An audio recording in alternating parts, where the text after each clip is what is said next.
Vibe blowing at the J, got the loud jumping at the bag. Everything I'm on slack. Everything I do is got the Benz jumping at the bag. Vibe blowing at my J, got the loud jumping at the bag. Everything I'm on slack.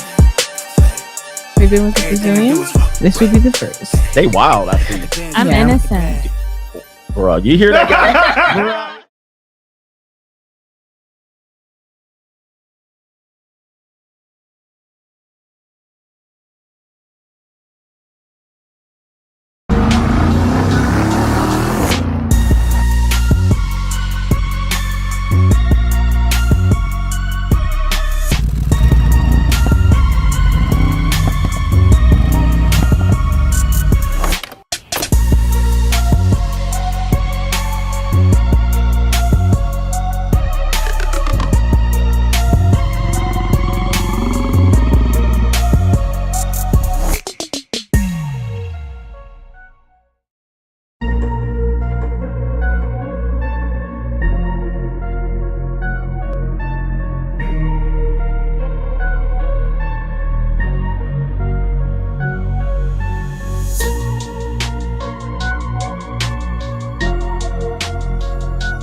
What's going on, everybody? It is Coach Greg Adams back in here with another YouTube live stream.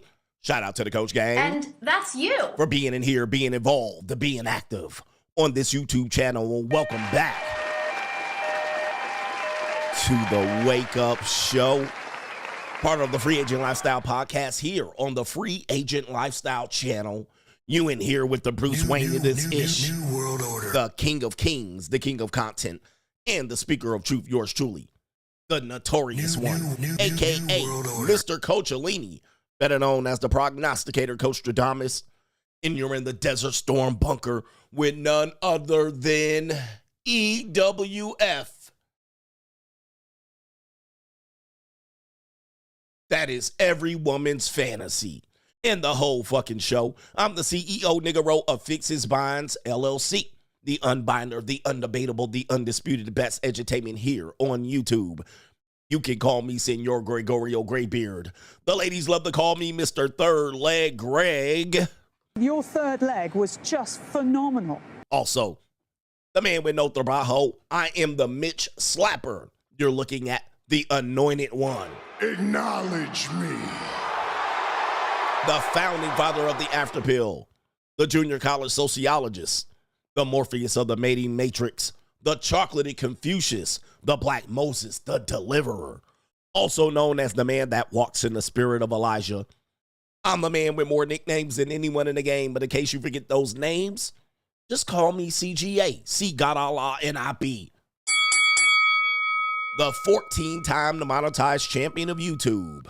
We got a great show for you today. We're going to talk about why Joy Taylor is about to get rich in this motherfucker. She about to get rich. I know it's going to piss y'all off, and I know you're going to say, no, she ain't, Coach. I'm rich, bitch. Unfortunately, she about to get rich on y'all. And we're going to show you. I'm rich. We're going to show you why. And we're going to break down why Joy Taylor is going to get rich in a bag off of this, even though she's been alleged to be having an affair, and Fox Sports says they have no comment. Joy Taylor is radio silent. That ninja that looked like Fred from Scooby-Doo, he's got his lips buttoned. He's got his lips sealed. What they're doing right now is preparing for Joy Taylor to become filthy, rotten rich. I'm rich. Oh, yeah. We're going to give you two classic examples of said events happening. Women get exposed for being the sexual mascot of their company after being a DEI hire, affirmative action, sleeping her way around, and possibly acknowledging the use of the Me Too movement to file an accusation should it not go her way. Bitch still ends up rich. Yes, she does. Yes. I'm rich, bitch. Oh, she gonna make it. And she gonna turn this into a bigger bag. We're gonna talk about that coming up later on in the show. We also have Doom and Gloom CGA, an interesting Doom and Gloom CGA, and you know who's got their handprints all over that. New world order. We got Straggle and Sniggle Theater with the Merc Girl back here. We got the Merc Girl back. Prepared to see the Merc Girl back in action. She said she cannot contain her, well, I don't even know what she calls it, her split personality. She said she can't suppress her Merc character. All right. We also have Crime and Law CGA with a couple of ex-wives and husbands getting skitty pop. Pop, pop, cut, cut, cut. Yeah, we got some skitty Skitty pop. pop, pop. Yeah. And a pop, pop, boom. We got ex-wives and husbands on the other side of skitty pop pop. And it's an evil world we live in featuring in China. All right. Chinese couples are using their daughters to get married, but they're holding the groom's family's hostage for extra money and bride price. Yes. Damn. Hey, yo, chill, son. Hey, yo. We got a great show breaking down the bullshit. But to contribute to today's show, $, the Notorious CGA on the Cash App, Venmo, Coach Greg Adams TV, PayPal, paypal.me/Coach Greg Adams. And that is near the top of the description box on the Free Agent Lifestyle channel. And you can super chat by clicking the link on the top of the live chat on the Free Agent Lifestyle channel. Order. All right, we got that coming up here, and I'm feeling a little bit better. I don't know if I'm tired, sick, or hungry. All right, that's where I'm at today. But I realized that I forgot something before I came on with the show that I'm going to need, and I'm definitely going to need it. But anyway, let's get to the earlier contributors to today's show, and then we'll probably do a quick commercial so I can grab whatever it is that I needed to grab. All right, and grab them cakes, Junkyard Dog. All right, we had a brother that super chatted right at the end of the show. All right, and it is, I believe it was the Dictator, says, shout out to my Denver Broncos. He says, CGA AI don't hate, all right, on the Denver Broncos, all right? People were talking about the Broncos might beat the Buffalo Bills, all right, in this playoff. I don't know, man. It's going to be an interesting playoff, for sure. Playoffs? Definitely going to be an interesting playoffs. All right, we do have some other brothers here. Let me check up on the PayPal. All right, PayPal. Yeah, the Broncos. F the Denver Broncos. Who cares about the Broncos? All right, I hope they lose. All right, anyway. All right, anyway, dog, I don't want y'all to get to talk about the Raiders, all right? It is what it is. Because now y'all going to start talking shit about the Raiders. It is what it is. My season's been over for quite a long time. All right, what are we doing here? Is this from last night? Last night. That was from last night on PayPal, so I'll skip that. Let me check over on Venmo to see what the love is looking like over there. It's the Bills or the Jills? I think the Jills are the cheerleaders for the Buffalo Bills. Shout out to Kevin Sullivan, says, good morning, Coach, and the Coach Gang. Coach, YBN Cordy? I'm not sure how to pronounce that. He's a rapper. And Naomi Osaka have split. The ninja got praying mantis. Y'all be careful out here. I did see that. And Naomi Osaka, shout out to her, very good Blackanese tennis player. A very weird personality. All right, she didn't want to do interviews, and she had a Gen Z meltdown. Then she quit playing tennis. Hold on for a second. I got to grab something. Hold on for a second.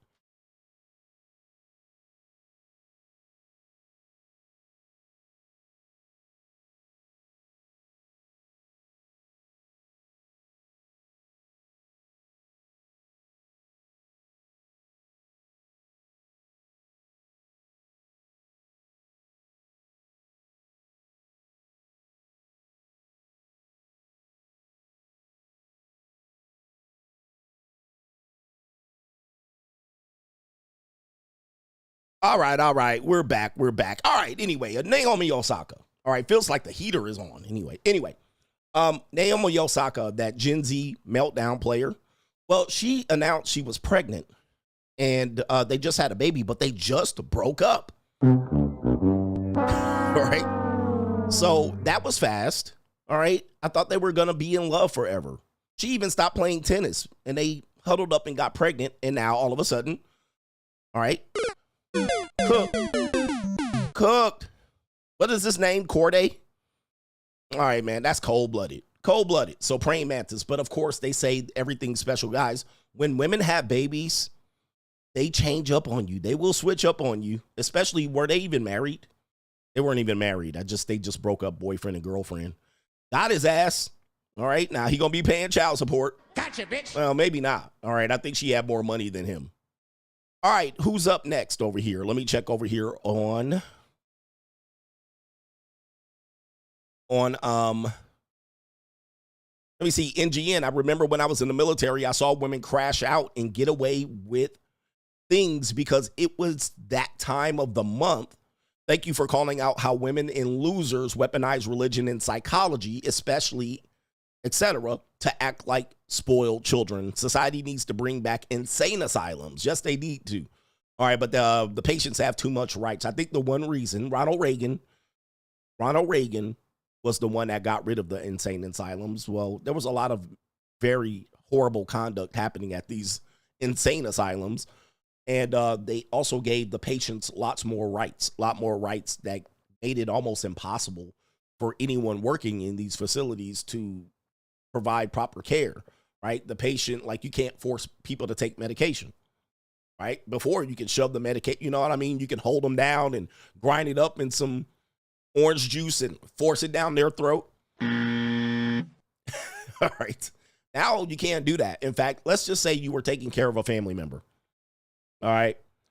Let's say you were taking care of a family member and, you were doing the right thing. Your parents got old, or you had a cousin that had, was on the spectrum or whatever. And they was like, they couldn't take care of themselves and they didn't want to take their medication. I hope you guys know this. You cannot force them to take the medication. You can't force them. You can be like, you take your medication. They be like, no. And they start flipping out. You be like, motherfucker, I'm going to make you take it. You can't take it. You can't do it. It's illegal. All right. So, so if they don't want to take it, you can't make them take it. But if you've assumed responsibility over them and they just start crashing out, merp, all right, you can't do nothing. Yeah, hell no, not me. Not me. All right. I ain't going to be the one. All right. So I'm like, you guys got to realize what you're signing up for. And even if you have an elderly parent, you're taking care of them and they need to take their medication and they don't. You can't make them take it. All right. All right. But yeah, man, that's why we do have a lot more homeless people. NGN, can you explain why women hate seeing men happy? Well, that should just be the end of the sentence there. Why do women hate seeing men happy? They do. Test it out. He says, especially single guys who are free agents. Is it because of like TradCons and PUAs? They know they can't something their money, attention, and loyalty to serve or benefit them. But you could have just stopped right here. Can you explain why women hate seeing men happy? That's the end of the sentence. All right. So whatever it is that the man is serving himself, they're just like, you're doing something wrong. What's wrong with you? In fact, if you're in a couple right now, just be happy around your female counterpart, your girlfriend, your spouse, your female, your wife. Just be happy around her. Just wake up and you be like, I'm happy. All right. You'll be like, oh my gosh. Whew, I'm just so happy. I'm excited. All right. I'm so excited and I just can't hide it. I guarantee you she be pissed off. What's wrong with you? You're like, oh, I'm just so happy. I'm just in a good place. She'll be like, what? Why are you so happy? Or why you think you're in a good place? I'm just so excited about life. She be like, let's put an end to that shit right now. All right, let's put an end to that right now. Nah, fuck that. We got some shit to do. Nah, you know what? Oh, you so happy, huh? Let's start doing some chores. You need some things to do. Yes, indeed. No, man. You can just stop that right now. And anybody that ever want to test that out, because I know you think, man, CGA, you be tripping sometimes. All right. Why you tripping all the time? You just exaggerating. Try it. And here's the key. You got to do it in the morning when she wake up like a lion demon. All right. When she wake up out of bed all moody, pouty and her hair all out like a fucking lion. All right. And she all over there, breath stinking. All right. And just come in like you just came in from a jog. God damn, man. What a wonderful day, man. I am such a happy man. All right. And she over there pouting. All right. You got to do it like that, bro. Man, just laughing and cheesing and sniggling. Just looking at your phone like sniggling. They can't handle it. They can't handle it. I tell you, man, just they cannot handle it. They will go crazy, insane. Just looking at your phone, stomping your foot, sniggling. They will go nuts. They gonna find a way to ruin that shit. Ladies, am I right? Come on, tell me I'm right. Am I right or am I right?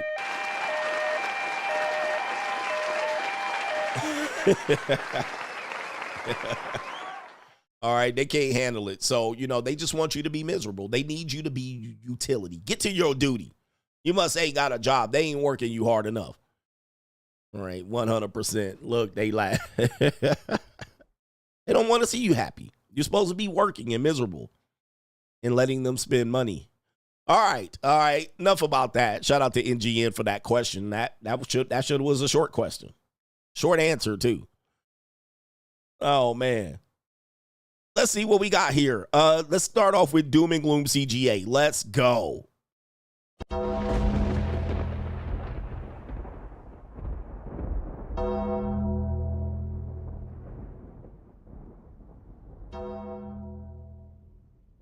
Doom and Gloom CGA, brought to you by. All right, did you see your boy Joe Biden? I've done some dumb things. Now I'll do dumb things. All right, Joe again. Biden has a few days here that he's still the president of the United States. Can you believe that? He's still the president of the United States here. All right, they have certified the election. Kamala Harris, as I covered last night, has certified her own loss in one of the most epic videos you will ever see. All right, certifying her own loss. And Donald Trump will be inaugurated here in about 2 weeks here in the United Snakes of America. Shout out to you. He's going to make America great again. New world order. All right, shout out to Donald Trump. He will. That's what he said he was going to do. What did he say he was going to do? Look at my African American over here. Look at him. Are you the greatest? You know what I'm talking about? All right, but Sleepy Joe, Creepy Joe, Sleepy Creepy ass Joe. I've been warning y'all about Joe since 2016, but y'all didn't want to listen. All right, y'all didn't want to listen. I've been warning you about Killary. Y'all didn't want to listen. I also been warning you about the new world. All right, but y'all had to do Biden. Y'all had to do Biden. I don't know what to tell you. I was like, all right, y'all want to do Biden, do Biden. All right, but you know, now y'all regretting it. And he pulled off his student loan shit. He was like, no, he did that 2 weeks ago while I was in Brazil. I didn't have a chance to report on it, but he said, fuck that student loan shit. But y'all voted him in, and it was absolutely disastrous. Now, you know, he's been pardoning his son. He's been doing a whole bunch of filthy, rotten things. He done everything but to try to declare war. I'm pretty sure he tried to, and the Senate was like, nah. Congress is like, nah, we ain't doing that shit, bruh. He gave a couple other people $88 billion on his way out the door. All right, all kind of wild shit. But this that I'm about to report on might possibly be the wildest shit that I've seen. All right. Now, I've seen some wild things that this brother did. All right. I mean, he's done some wild shit. Are you a freshman at the university? No. You look like a freshman. All right. He had the 94 crime bill. The ninja hat. I mean, he is absolutely one of the most filthiest, rotten people out here walking the earth. Are you a freshman at the university? No. You look like a freshman. All right. He was kissing babies. He was touching kids and sniffing women, and he was doing some wild shit. But this, a few days ago, got to be the wildest shit. All right. This literally confirms a lot of things that I've been saying about this particular thing and got me demonetized. Damn it. But let me report on this. January 4th, 2025, Biden honors Dem donor George Soros. New world order. Hillary Clinton with the Presidential Medal of Freedom. Oh my God. Ninja, ring the motherfucking bell. Ring the bell. New world order. Wow. I mean, what more can I say to this shit here, brothers? I mean, this is confirmation. New world order. George Soros, Hillary Clinton with the Presidential Medal of Freedom. New world order. Ay. Oh, hell no, man. Hey, listen, man. Nobody called nobody a conspiracy theory. Like, sheesh. The nanny goat got out here. Oh, not the nanny goat. New world order. Right in front of y'all, man. Right in front of y'all's face. Not George Soros. Jesus. New world order. I tried to tell y'all. All right, you thought I was a wackadoodle. You thought I was a wackadoodle, but New world order. hey, y'all give me a flower before they give me a pass, because they might try to take me out after this shit, bro.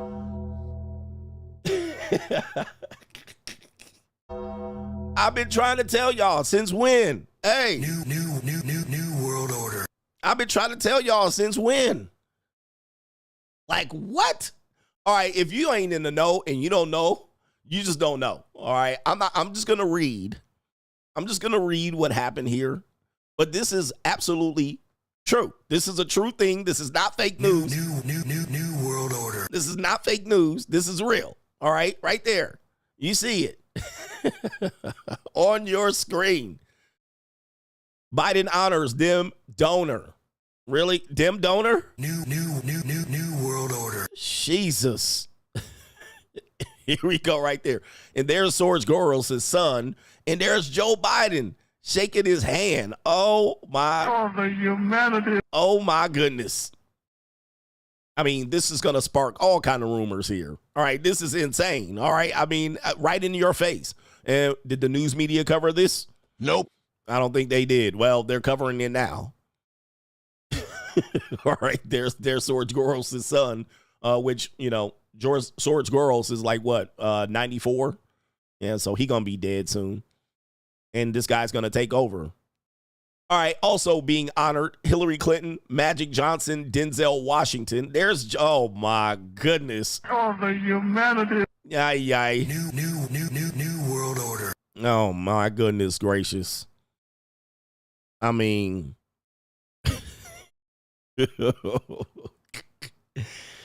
Oh, man. Like, just, what are we doing here? Oh, my God. And he gonna sniff Hillary. Hillary aging pretty good there. All right. Who else got it? It says Soros backed DAs. This is in the article, just so you go here. Let's read it here.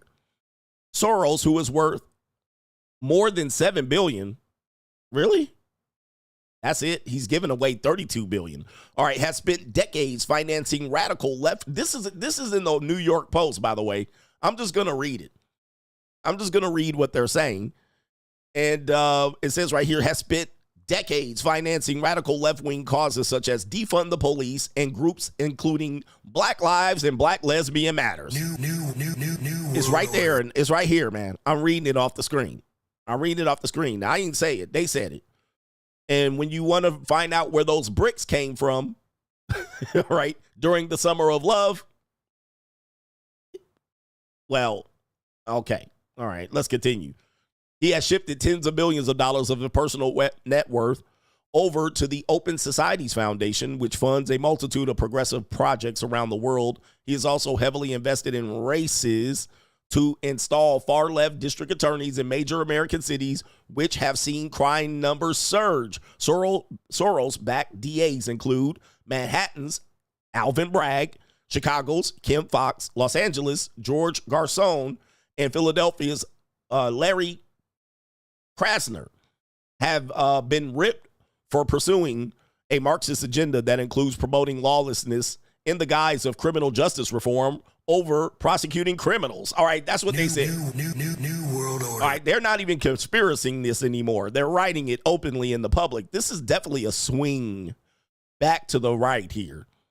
And Soros, it says in 2024, he's funneled another $60 million for House and Senate Democrats and other left-wing causes through the Democracy PAC record show. In 2020, he put up $200 million to dismantle systematic racism. That's in quotes. All right, and so that's why he's being honored here. And there's Hunter Biden and his baby mama. I mean, this is insanity. And look at what we have here. New world order. Niggas always gotta show they teeth. I mean, they in your face with it. They in your face. In the face. All right, Jesus. Niggas always gotta show they teeth. All right, there's Magic Johnson, and I see, what is Mitt Romney doing in there? This is a whole, there's Denzel Washington over on the right-hand side, bending over, cackling into Joe Biden's ear. All right.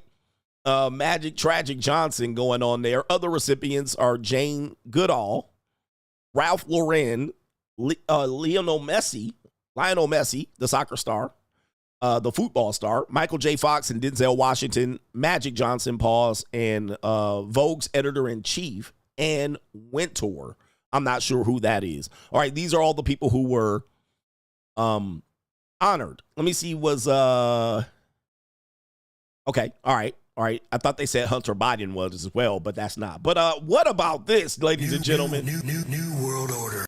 All right, what about this? What do you think? All right, people want to say it's a conspiracy and all these things, and people just drumming up major things that they don't know what they're talking about. News sources were afraid to cover this guy for many, many years, even say his name, but they have him out here, all out here in print now. New world order. Right in the face.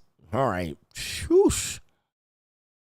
All right, boy, we got some more information here. Meta, aka Instagram and Facebook, has announced this morning that they're scrapping the fact-checking program. Oh, my goodness.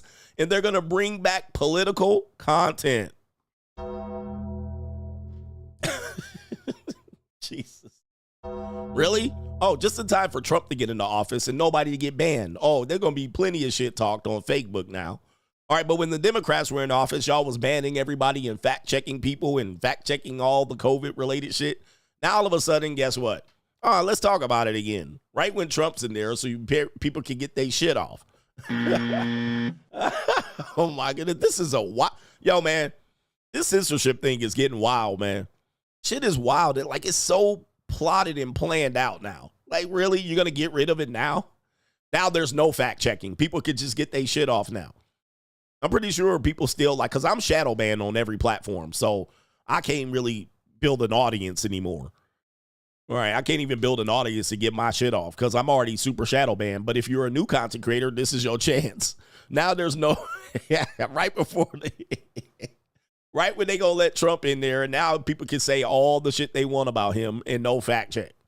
They can put out all the lies and whatever they want. And what they're gonna do is they're gonna adopt a community notes model similar to what Elon Musk did on X, formerly known as Twitter. So they criticized Elon Musk for destroying Twitter, which he didn't. He said there were 80% of the people that didn't even need to have jobs there. He's actually held up Twitter to be, a model of what other platforms are trying to be. So now they're trying to steal what he's doing. Oh, it's working over there. When they first said he's going to ruin it and so forth and so on. So what it sounds like it looks like they're saying they're going to bring back political content on this platform, removing restrictions on subjects like immigration and gender. You can talk about immigration and gender now, right when he's trying to deport motherfuckers. All right, they announced a change on Tuesday, which is this morning on Fox News. And look at your boy. Oh, my goodness. New world order. All right, so there he is right there. And, he got in trouble. And he's trying to really cozy up to Trump. There he is right there. He's trying to cozy up to Trump because, yeah, man, Trump caught everybody off guard. They really tried to keep him out of there. And then Elon Musk exposed what these people were doing. Jack Dorsey, Mark Zuckerberg said, he actually played a part in the election results and he feels bad about it. Too late, ninja. All right, it's too late. You already caused what you caused. He said we censored things that we shouldn't have censored. Oh, now you're going to allow free speech. Okay, so anyway, for you new content creators, there it is right there. There's the news. Meta now scrapping the fact-checking program as if it was a legit program anyway. Like, who was the fact checkers? Who's actually the fact checker? I think there's a meme. Let me see here. I think there's a meme on Instagram about this. Let me see if I can pull up a quick image. Yeah, I can't find it, but mostly you probably know what a fact checker looks like. All right. A raging libtard. All right, so anyway, enough about that. Here he is right here. Facebook fact checkers arriving for work. Yeah. That's pretty much a good one right there. All right, anyway, that's Doom and Gloom CGA. Wasn't that gloomy? It was.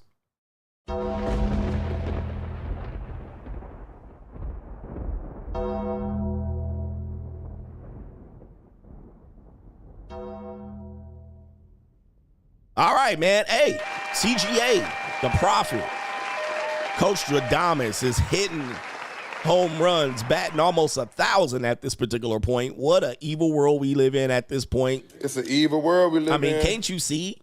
Can't you see? All right, I've been right all along. All right, and if it wasn't for those meddling kids on the fact checkers, Alex says some of the midgets in the chat want you to fix these women. He says, what do they expect you to do? Lead a revolution? It's all cooked, sir. It is all cooked. They want me to lead a revolution, all right? Kevin Samuels died for y'all ninjas to try to fix these hoes.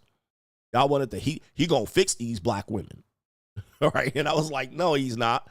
And they tap dance on the man's grave.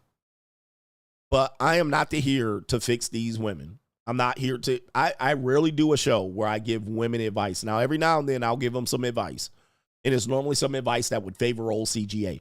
But nah, I'm not here. I'm not leading a revolution. I'm here to give y'all the shield to protect yourself. It's the secret sauce to protect yourself moving forward in this world, because the old world ain't coming back. It ain't coming back. Larry Bird's not walking through that door, fans. Kevin McHale's not walking through that door, and Robert Parrish is not walking through that door. And if you expect them to walk through the door, they're going to be gray and old. They're going to be gray and old.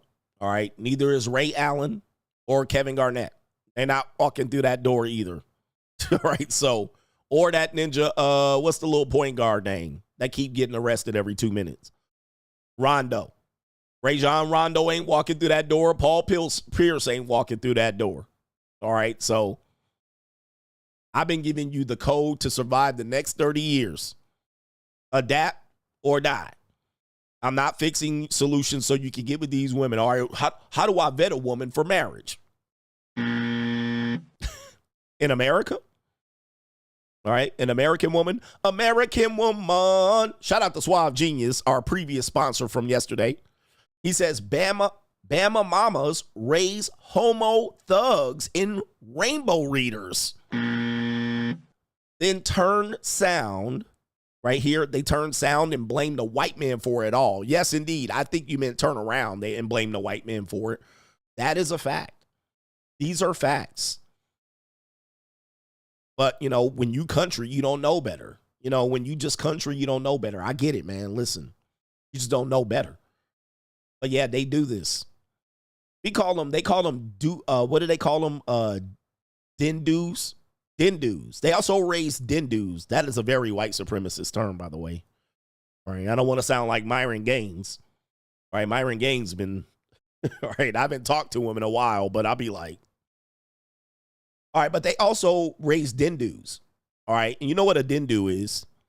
A dindu, he didn't do nothing. He didn't do nothing. All right. So anytime something happens, all right, and he didn't do nothing, all right, and the ninja clearly did do something, all right? They did do something. It was obvious they did something. They had been doing something for a long time. They just got caught, and then when they got caught, they got joked out. So they didn't do nothing, but that's a dindu. All right, they raised dindus and homo thugs, you call them, and rainbow readers. Right? And it's like, bruh, like, you know, this ninja was pitching crack on several corners. You know, he was selling cigarillos. You knew he was a thug for like 30 years. He had the whole block scared. Like, you guys that live in the hood, you know there's a ninja that killed like 5 people. You know him. Like, you knew him since you was like 13. And your homeboy was like, man, that dude crazy. And then every other like 6 months, a body comes up. They find a body. And the whole street knows This nigga killed him. And nobody gonna tell on the nigga. He a den do. Then when he finally get roughed up by the cops like Radio Raheem and do the right thing and get choked the fuck out, now you want to put a mural up. But the whole time he was stalking the block for years and y'all was shaking in your boots, ass nigga. Yeah, King Von type niggas. And then when he finally dead, yeah, man, he was causing havoc. He killed like 30 people. Like, why you got this one ninja holding your whole hood hostage? And then when he get choked out, oh, man, they did him dirty. Man, that was the death penalty. That's the hood death penalty. Y'all do shit like this. People do shit like this. Y'all live like this in America. And then want me to go out there and march for these niggas. Oh, hell no. Ooh, no. Nah, man. These dindus and these damn hood rats and got the whole block fucking shook. He be touching on kids and bending them over and killing them and throwing over bridges and smashing. Like, what the hell? And then the cops show up and choke his ass out. Oh, he didn't do nothing. All right, you guys know what I'm talking about. You know what I'm talking about. Yeah, anyway. Look at my African American over here. Look at him. Are you the greatest? Do you know what I'm talking about? All right, yeah. And then talk about institutional racism at the end of it. You're like, but this institutional racism, and you got the whole dude running your block. Oh, man, we don't snitch around here. Anyway, it's a travesty. Shout out to Suave Genius for that note there. And all single raised mother activity. Single mother raised male activity. No father. Father been in prison the whole time. All right, I'm trying to refresh my screen over here to see if there's anybody else that has chatted. And there isn't. There isn't. So that means I can get the show going. Let me make sure I can get PayPal going as you're getting this political commentary. My man shows up late asking me if I cover something. Man, stop coming late to class. If you're going to be late to class, sit down and shut the fuck up. All right? Ninja come in late. Hey, man, have you talked about? Ninja, I've been on stream for 38 minutes. I covered it already. Sit the fuck down. All right? You can rewind. Be kind, rewind. All right, anyway, Kaylin has something to say. Oh, man, come on, man. I cover everything. Shout out to our brother Kaylin says, Coach, what's funny? The funny thing about this lawsuit is that this hairstylist is trying to bring down the patriarchy, but is also outing her fellow woman. Joy Taylor just doesn't care because her peace leave will get her the bag. He says this Faraji chick can't be completely believed either. She's not worth $1.5 million to bang. That's what you said right there. Yeah, this is the complicated scenario where women have to decide about empowerment or being a victim. All right, is this empowerment or victim? This is a complicated. Like, it's literally complicated where women are like, believe all women, but believe all women. Do we believe Joy Taylor or do we believe Faraji? This is the complicated scenario that feminists dread. Oh, what do we believe? Because now because I'm going to tell you what's going to happen later on in the show about they're going to choose this. They got to choose. They only have one way out of this, and they're going to get it. And it's going to piss everybody off because this is the only way out of it. But anyway, there's no way out for you guys. New world order. All right, let's get to it. Straggle and Sniggle Theater. Like, ride with me if you ride with me, you can slide with me if you feel like 550 on the 5 sticky, come get high with me, that's a deal, right? Straggle and Sniggle Theater. It's also complicated for men in the red pill space. Who do we believe? Right? This is also, hey, by the way, before we get to Straggle and Sniggle Theater, it is actually a conundrum for the red pill guys too. Because at the end of it, at the beginning of it, the first thing was this woman claims that, what's the guy's name? Whatever, Skip. Skip was going to bang her for $1.5 million. We automatically would dismiss that. But the Joy Taylor thing, we accept. Conundrum. So we're running with the Joy Taylor thing as true. Oh, so why do we believe that part of the story? Well, because it sounds true. All right, we got some evidence on it. But now we denied the original portion of the lawsuit. 1.5, that bitch lying. So quite the conundrum for everybody around. So you gotta admit that. Straggle in Sniggle Theater. We got who do we got up on Straggle and Sniggle Theater? Oh, we have another feminist conundrum here. We have a young lady that has done this skit. The skit has been going around where women have been recording themselves doing this particular skit. Take a look. We got a nice looking Strag here. And she's talking about her career life here. Hey guys, come spend the day with me as a girl who works every day for a living.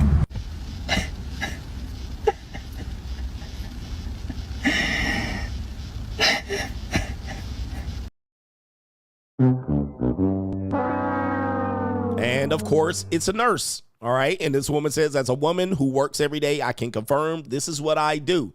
Well, you want to pay your bills? You want to pay rent? You want to get Starbucks?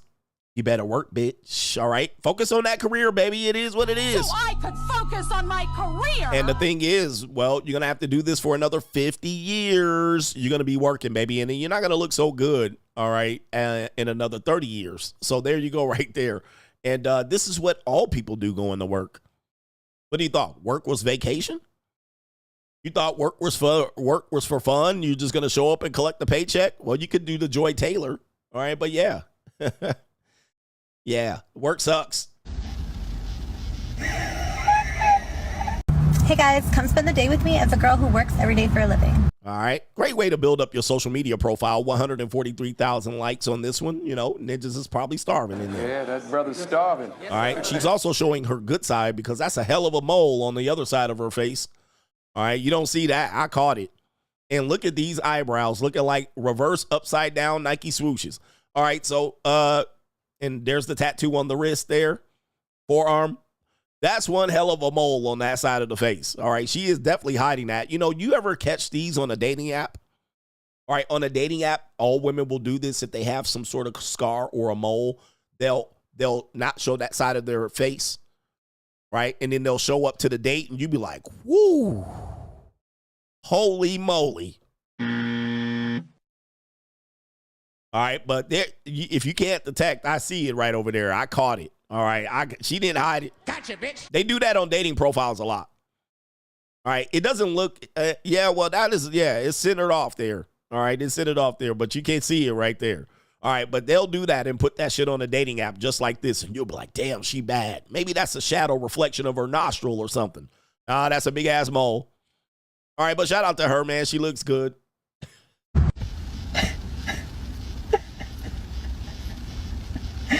And there she is again, kind of hiding the mole again. All right, she's kind of hiding the mole. All right, so you can't see it again. Yeah, and she's got all that traction. I guarantee you if I click on her profile, you're going to see that big-ass mole. All right, let me see what we got here. Interesting. Okay, so it does look like, okay, so this is a meme page. Is it really? I can't really tell. She's not really prominently featured on any of these videos. So she looks like she's sharing memes. Yep. That's a holy moly situation there. So watch out for that on dating apps, guys. That'll get you every time. All right. And I lost the original video. So on to the next. Straggle and Sniggle Theater. Is this how y'all be after y'all miss me for 2 weeks on YouTube when y'all see girls? Probably one of the most beautiful work I've ever seen. Like, I'm not even trying to, like, drag it. I'm not even trying to cat. Thank you. Like, you just, like your face is giving. Thank you. Giving. Like, if I could just, like, put a ring on it, I would. Really? Like, you retire from worker and you could just, like, be my sex worker. That's what I really want. Like, I'm here. I'm trying to show. I came to Miami for you. Like, what's up? That's what I really want. That's what you want? I'm here. Like, I'm your guardian angel. Like, the Cupid just shot you out the sky for me. And you would be my prop. Of course. I could just use you. You just use to me. Make money. Yeah, just use me. All right. You probably want to. Yeah, that brother's starving. Yes, sir. Yeah, that's how y'all be, man. I was kind of gone for 2 weeks. You know, I was on my 2-week vacation. And that's how y'all didn't just be out here. Yeah, that brother's starving. Then y'all come over here, coach, man. You know, I had this sex worker, and then I made her my girl. I told her it was only going to be me, and you could use me. But what do I do now, coach? Yeah, that brother's starving. Use me and abuse me. That's how y'all be. And you be trying to eat that cat too. You do. Did you eat that cat? Y'all be trying to eat that cat on the slide.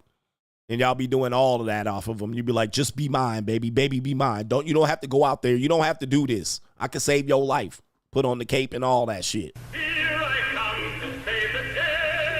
Ninjas is on there starving, man. Starving ass ninjas like Marvin. The most beautiful work I've ever seen. Like, I'm not even trying to, like, drag it. I'm not even trying to cat. You're the most beautiful sex worker I ever seen. Take a look at this right here. Just now, while I'll add, she does have some cute features and with the fake blue eyes there. I mean, she ain't bad looking. You're the cutest sex worker I ever seen. Okay, yeah. Cute. Like, you just like. Yeah, look. Oh, boy, look at that double jointed thumb right there. Oh, and well, she's missing a fingernail on that one. She's embarrassed. Your face is giving. Cute. Giving. Look at this ninja, man. Yeah, that brother's starving. Is that a car seat in the back? That is a baby's car seat in the back. Whose baby daddy is this? Whose baby daddy is this? All right, picking up sex workers and mouthpiecing them. Giving. Like if I could just like put a ring on it, I would. Really? Like, yeah, really. You gonna marry? Hey, listen. When we're over on Locals, I always tell you, like, why do these women think they can get married? Pretty woman. Yes, sex workers would like to get married at some particular time. They do. And then if they get offered the right, they'll do it. Now, that doesn't mean they're going to stay married. That doesn't mean they're going to be married for 10 years. All right. But yeah. If you retire from sex worker, you could just like be my sex worker. That's what I really want. There it is. That's what I really want. Yep.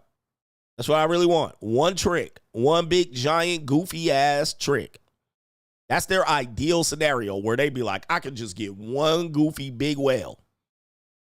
Pretty woman. All right. That's what I really want. I'm tired of being out here flat backing. Yes, indeed. That's what I really want. I'm here. I'm trying to show. I came to Miami for you. There he is. I got the mouthpiece, coach, and I get it for free. So in this world, he's going to say he get it for free. Yes, he does. Yes, he is. Like, what's up? That's what I really want. That's what you want? I'm here. I'm your guardian angel. Like, the Cupid just shot you out the sky for me. And you, by the way, this is a skit. Yeah. You be my prop. And you get to be my prop so I can use you, a.k.a. what they call pay pig, financial dom, fin dom. All right. So, yes, this is, and she got the collar on and everything. Yep. You can be my prop. Of course. I could just use you. You just use to me. Make money. Yeah, just use me. All right. All right. She said, I'm with it. All right. That's a deal. All right. That's a deal. Word them up. Straggle and Sniggle Theater. Have y'all met y'all Jamaicans grandmama out there or y'all Jamaicans mama out here bugging? Your Jamaican mama is going to answer a question. What's the difference between black men and white men? She's going to confirm some things that I've always said here, but the Jamaican mama is going to go ahead and tell us what it is. The difference between dating a black man and a white man? The black man are more physical. The white is totally emotional all over. Like my. You ever been with a white man? Yes. And how was that experience for you? Quite exciting, like in the movies. It's exciting?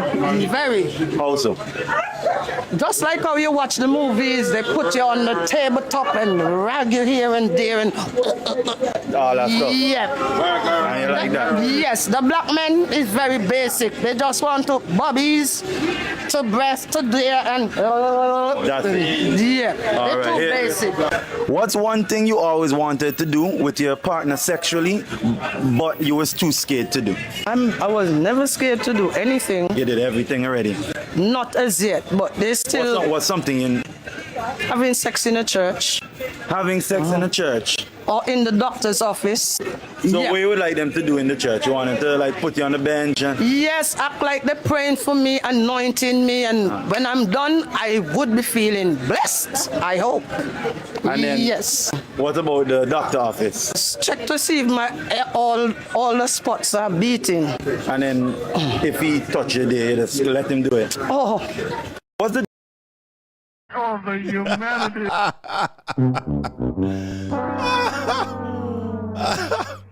Oh my goodness, man. This woman, she been in these streets way too long. In these streets. All right, way too long. All right. She says, make sure all the things are beating the tings. All right. She a freak talking about the doctor's office. And then over church, putting hands all over her. Man, these women, I've been telling you, I've been confirming that the church got some hidden sexuality in it. Laying hands on. All right. Deacon Clapcheese getting on her. All right. Putting that holy water on her. And then she also confirmed that white men are the freakiest, most fetishes men out here. Black men just want to just push and shove. Push and shove. Ooh, ooh. All right, that's all they want to do. He's like, they too basic. These white men be choking, spitting, dookie on girls. All right, these white men got some wild fetishes. They wild, man. And it goes back to the slave days. They would have been out there making, they had Sally Hemings and Pocahontas doing some wild shit. All right, and you seen it with this Joy Taylor with that Ninja Fred from Scooby-Doo, Charlie Dixon, pause. All right, Charlie Dixon had her all probably spitting down her throat, slapping her across the cheek with his little millimeter Peter, all that dookie on her, Vince McMahon. All right, so this woman confirmed it. I tell you, man, them white dudes is freaks. Freaky leaks. All right, freaky, choking. Because ninjas be like, choking? Oh, man, yeah, them white dudes be choking y'all. All right, ragdolling. She just confirmed it. I didn't say it. I didn't say it. Said it right here. Difference between dating a black man and a white man. The black man act more physical. The white is totally emotional all over. Like my. You ever been with a white man? Yes. And this is like your boy Bob Marley mama. All right, Bob Marley mama had that white man ragdolling her when she was 14 and 16. Remember that? I covered that story. All right, had all the pro-blacks irate. All right, she seemed like she was liking it. All right, she been with some white men. All black women been with a white man. How was that experience for you? Quite exciting, like in the movies. Look at that face. Ooh. She excited. She showing everything but the teeth. Niggas always gotta show they teeth. Hey, mama is excited.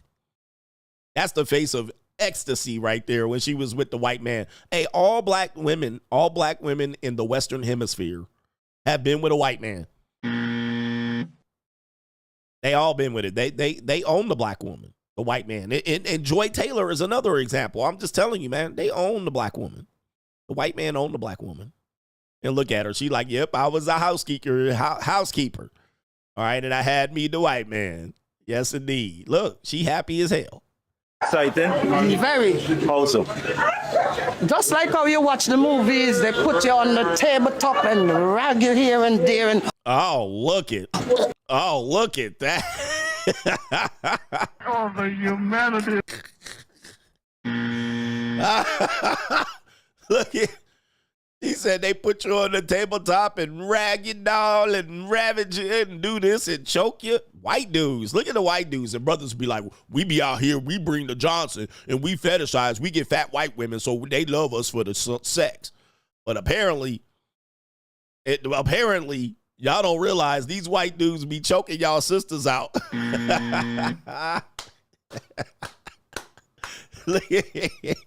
She like to get dominated. Look at her. I like to get dominated. All right. That's what she said right there. They let the white man dominate them. They let you just push and shove. Ooh, ooh. All right. But the white man show up. They getting choked out. I like to get dominated. I like to. Choked, whooped, spanked, told what to do.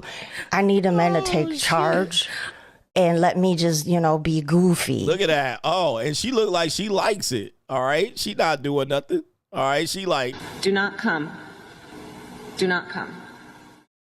I'm going to come. Oh, no. Hey, this a family show. All right. This a family show. What is she doing, ma'am? Chill the hell out. Well, look at. Okay. It's kind of good. Let me get that neck. I can get that neck. All right. Anyway. What a shit show. Dr. Umar, check in. All right, and then how many we got? Straggle and Sniggle Theater. Last one. The Merp Girl is back. All right, here she is right here. And the Merp Girl says this, and I quote, By now, you should know that I cannot suppress her and need to set her free every few months. Here's the Merp Girl. Greetings, kind stranger. I come in peace. My name? His Highness King Harold the Merciful, but only on Tuesdays. Oh, I was just joking. My real name is actually... Oh, I was joking. Me again. May I offer you the finest beverage in the city? I is annoying. I is sully. Where are you going? Do you have a girlfriend? No? Unfortunately, I'm taken. Bye. Waffles! Where are you going? If things go up, I can end it with waffles, and then we can nuzzle our glove. Oh, the humanity. Yeah, for people that wanted to know who is the Merp Girl and what is Merp, there she is right there. There's the Merp Girl in all her merpiness. And she couldn't suppress her. She says, I couldn't suppress her anymore. She needs to come out. Who would date the Merp Girl? All right, who would date the Merp Girl? Like, you can't turn that off. She can't suppress the Merp Girl. This is a part of her split personality. She is, yeah, she's one of those nerdy girls that you'd be like, I like a girl like this, until you date a girl like this. All right, she seems like it's fun, but boy, oh boy. Imagine her pulling this out after you stroking her. All right, but this is the Merp Girl for you guys right here. There she is. She's cute. I'm going to tell you that. Looks like her hair is growing out too. Or definitely her hair has come out, grown out quite a bit. But Merp. Greetings, kind stranger. I come in peace. My name? His Highness King Harold the Merciful. Oh, no. Oh, the humanity. Yeah, man. I don't know how much y'all could put up with this. And people are, what's her YouTube channel? I'm not going to promote her. All right, that's the only promotion y'all get. I'm gatekeeping the Merp Girl. I know y'all trying to look and see what her channel name is. Not me. Y'all ain't going to get me. All right, y'all going to have to find her on your own. All right, and niggas, do not put her name. All right, do not put her name in the chat. All right, but there it is right there. Only on Tuesdays. Oh, I was just joking. My real name is actually... Oh, yeah. Oh, boy. Yep. Oh, the humanity. You can't turn that off. That's going to be a mess. All right. Sounds fun for about one day, and then that'll be it. Yeah, some of y'all already have it. But that's Straggle and Sniggle Theater. Like, ride with me if you ride with me, you can slide with me if you feel like 550 on the 5 sticky, come get high with me, that's a deal, right? Straggle and Sniggle. All right, am I on? Is this thing on? Let me catch up with any super chats. Then we have Crime and Law CGA coming up here. All right. The Merp Girl. All right, she's a winner in my book. All right. She's a winner. All right. But you know who ain't a winner? All right. You niggas. All right. Put some snaps on the Petro. Where y'all at? All right. Okay. Y'all. Okay. I see what we doing. All right. It's ass, gas, and cash. Okay. I'll say I see what we're doing today. Shout out to our brother JC says, Coach, the red bone in that skit is, I'm not going to say her name. She's not only a segs worker. She's the CEO of neck droppage division on Pornhub. I'm actually concerned at how fast you guys can recognize sex, women on Pornhub. I'm fascinated. All right, but I don't promote anybody's page in particularly, so there's that. All right, but thank you for sharing. But it's fascinating how fast you guys know who these girls are. All right. All right, that's crazy. All right, but I don't say these people's name. I don't give them any free press. I will play their video, but that's about it. But interesting. It's mad fascinating. Y'all will come up and say who the person's name is and who they are. Like, wow, that's crazy. Okay. All right. Shout out to Bynum says, Coach, I'm going to need you to get on the pod with the Hodge twins. Tommy and the twins had me sniggling. And I can only imagine how the show would be with you on it. That was one of the best content I had watched. And he had me thinking I was watching your show. Shout out to the boys there. I still haven't had a chance to watch it. I've just been sleeping and getting ready for the show. But I'll check it out. Shout out to and I don't know if I'll ever be on their show, but I heard they live in Las Vegas, so we're close. The Chocolate Solution says, I'd clap the Merc chick, then give her the sweet chin music. All right, shout out to her after she asked for hugs. Can I have hug? What'd she say? Can I has hugs? Yeah, she wants a hug. In GN, all women want a guardian simp, a.k.a. a personal pet wallet. Luckily for women, most men would be happy to be a guardian simp. Linglings have flirted with me like the Merc girl. It's enduring to me. You're right, CGA. I can only tolerate it for 2 days max. So yes, men typically like neotenous women. Now, not all men. Black men like their mammies. They like old mammies. Typically, they like women that tell them what to do. You need to do this, and I bet you don't have a check account, ass nigga. You know, I bet you don't get your driver's license updated. Your tags on your car ain't updated. That's who black men like, especially country Bama ass black men. All right, my wife looks after me. She tells me to do shit. Like without her, I wouldn't even have my car registered. Like niggas like they mammy. But other races of men, and typically men that have their shit together, are like neotenous women, like girlies. Yeah, they do. And so anytime you have your shit together as a man, you tend to go for women that are a little more fun girls. Bouncy, cheery, chipper, jipper. So typically that's what we'll go after. So the Merc girl displays this type of characteristic. This is why people will like Asian women. Asian women are neotenous. They're less overbearing. You know what I mean? They're less like, you do this, you do that. They'll do that when they're like 40 and 50 and 60. All right. But registrate ass niggas. Give me a second.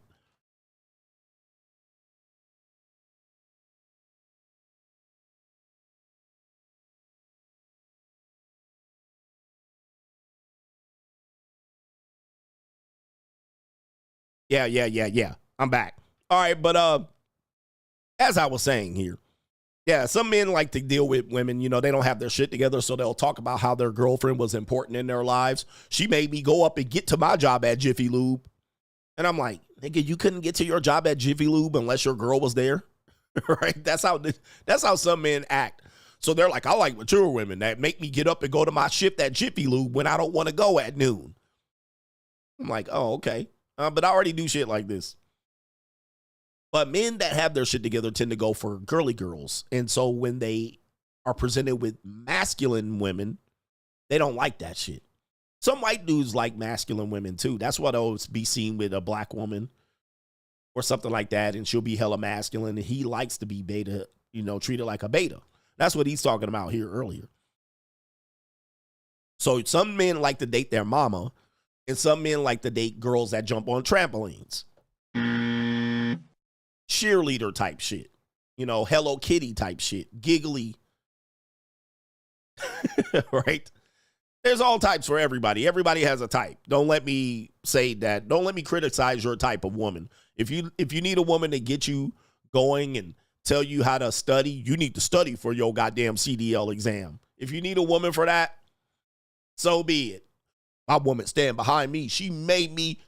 Without her, I wouldn't have my CDL, ass nigga. You know what I mean? Like, hey, I don't know what to tell you. You know what I mean? Like, if that's what you couldn't wake up in the morning and go, I need to study for my CDL exam coming up tomorrow. All right, anyway, y'all wild. Y'all wild as hell. But yeah, some men want to be a guardian simp. That's their only way to the punani. Yeah, my girl, without my girl, I wouldn't even be able to update my resume, ass nigga. So you know what I mean? Like, these some weirdo ass niggas when I hear shit like that. You know, man, my girl helped me through a tough time. I didn't even know how to have a resume. She typed up my resume for me. I look at you, man. I'm like, I can't take life advice from you, man. But he'll have a certain type of girl. She won't jump on a trampoline. She will not wear pigtails. She will not role play dress up. She's just going to be overbearing ass nigga. You know, overbearing woman. Baby mama. Mammy. There's dudes like this out here. And they never with girly girls that dress up and they be like, you want to wear the cheerleading outfit today? All right. I hope you have the pom-poms out. You know. I have my shit together, so I'm like, I don't need no woman to come in and tell me what to do. Right? Just come in here in pigtails and jump around. Put your titties out. Yes, come on. What's the problem here? We're all here to have fun. She hold me accountable. She makes sure that I don't smoke too many Black and Miles in the day. And she makes sure she feed me and she feed me pork and beans and corn. Okay. Shout out to our brother J Flow says the Free the Merp Girl Fund. He says, thanks, coach. Shout out to the coach gang. Shout out to the Free the Merp Girl Fund. Shout out to Daniel McGee says snaps on the Petro. It's free agent lifestyle for life. For life. Shout out to you right there. And so some women that have this, they have this phrase that I often found very irritating. You need a woman that can challenge you. Like this woman. Don't you want a woman that can challenge you? Okay, ladies, I don't know where you heard this. I don't know what book or movie you watched, because I haven't watched a movie yet. I haven't read a book yet. I haven't seen a phrase. I haven't read a Cosmo magazine that has suggested that men like women that challenge them. Now, I may be wrong, but somewhere some woman heard that. I don't know where y'all heard that from, but I've been hearing that for 10 or 15 years. Women say, well, don't you want a woman that will challenge you? Like, what? Like, what does this mean? Where did y'all read this? I don't even know what this means. What do you mean challenge me? Like what? Challenge everything that I say? Make me chase you?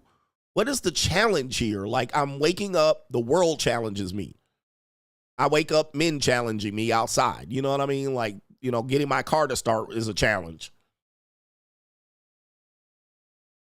So where I'm confused as to what does it mean? So I've asked a lot of women, what do you mean challenge? What is this challenge you're talking about? Challenge me to do what? Be better?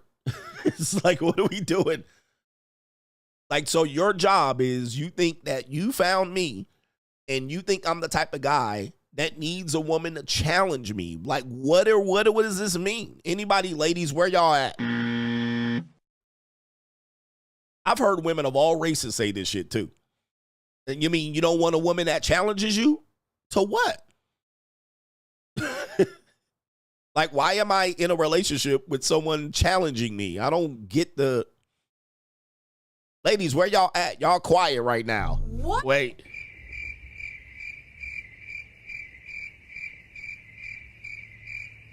He said you'll never get an answer. I know. Nobody's giving me a straight answer to what that means. Because it's telling me, again, it's like one of these things that they hear and then they just carry it out without understanding what it is. So in their world, some man said, Derek Jackson, Steve Harvey, somewhere somebody told them, some man said, I like a woman that challenged me. I don't know who said it. Maybe it was Morris Chestnut character in a movie, Tyler Perry movie.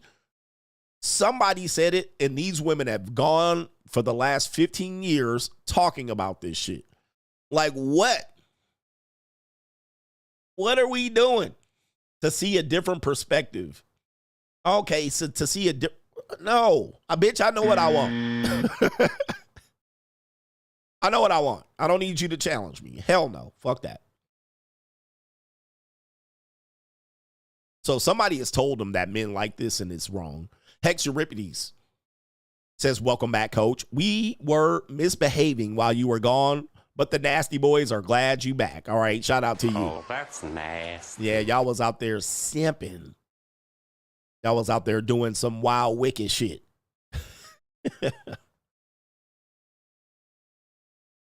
But what it is that I think they're trying to make sure that the guy isn't going to be challenging her. Right? So this is a female wet dream that I don't think they're going to get. But some men are out there, they want to be challenged. I think they do. Right? So maybe they thought you were a simp and they were like, oh, he's not a simp. Bill Cosby said it? I don't know about that. This guy he's always asking me questions to explain something. Can you explain why pro-blacks? Hold up. Can you explain why Bama's and pro-blacks claim to be proud, but when people with class avoid, hold up, let me see here. Claim to be proud, but when people with class avoid and ignore them, they automatically blame it on racism, not their behavior. He says it seems that they're mostly ashamed of where they are from or their traits. Claim to be proud. I guess you're saying maybe they're not as proud as they're saying. They're not as proud as they're saying, yeah. I mean, this could be an interesting conversation here. I'm going to hold off on that because it's not actually the subject of today's show. But yeah, they're saying they're proud, but they're not. It could be insecurity or something like that. Well, just like we were talking about here. Because when we boil down the history of the people here, this is an example. If you boil down the history of the relationship between the people in North America and South America, for that matter, you're going to find that I'm going to piss somebody off right here.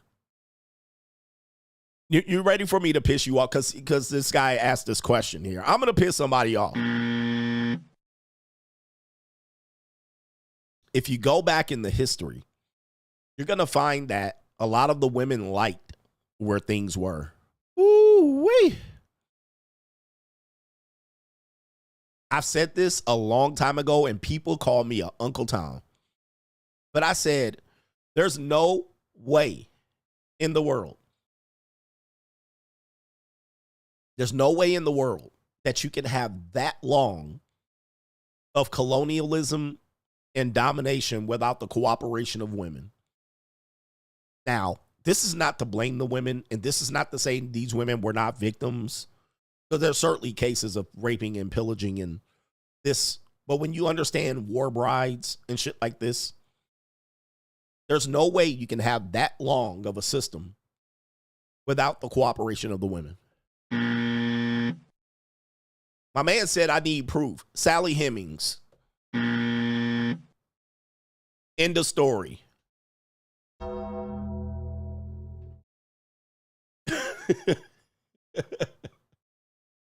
You mean volunteers, a.k.a. Joy fucking Taylor. Joy Taylor. You want some more proof? Nigga, I can bring up names. Anita Hill, nigga. All right, what you want? Huh? Hey, it is what it is. Now, it's hard to really accept this. But listen to what this woman was saying. Bob Marley's mama. What?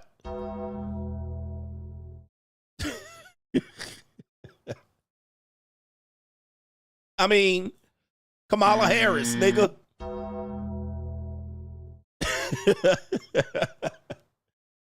Come on, bruh. Hey. Now, I'm done with the proof. It is what it is. Yep. Somebody says the daughters of the trade book.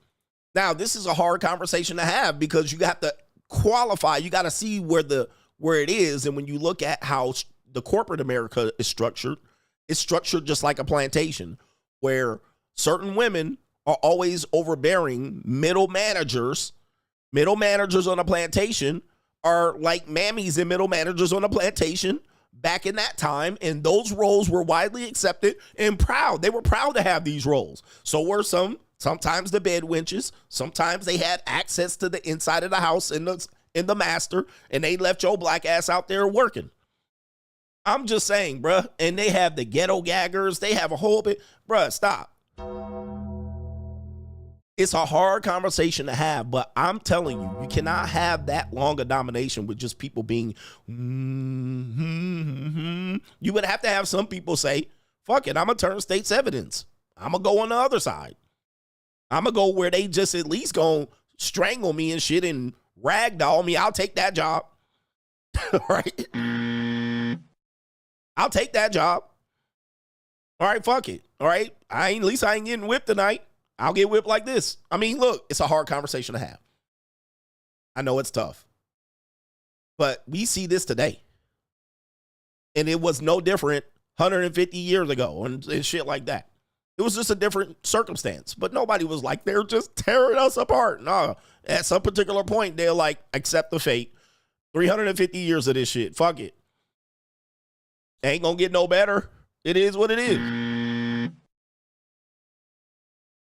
But hey, deny it if you want. And somebody asked me to show proof, and I gave you 5 pieces of modern day proof. You got to accept that as the reality. That's the only way you can explain it out. Like, why does this continue to go on like this? Well, look, he mad. The pro-black mad. He said this seems like a reach. Okay, go ahead and read a book. Look, he mad. J-Train is mad. Okay, hold on for a second. I forgot. J-Train, he asked for 5 pieces. He asked for proof. I gave him proof, and he's still mad. J-Train, welcome to the front of the class. Thank you, no government name for that question. J-Train, welcome to the front of the class. Look, he mad.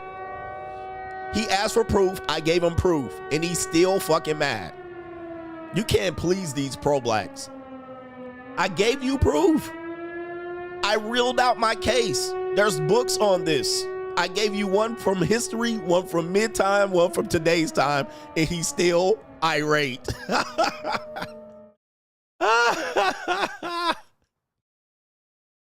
Dude, don't challenge me on this.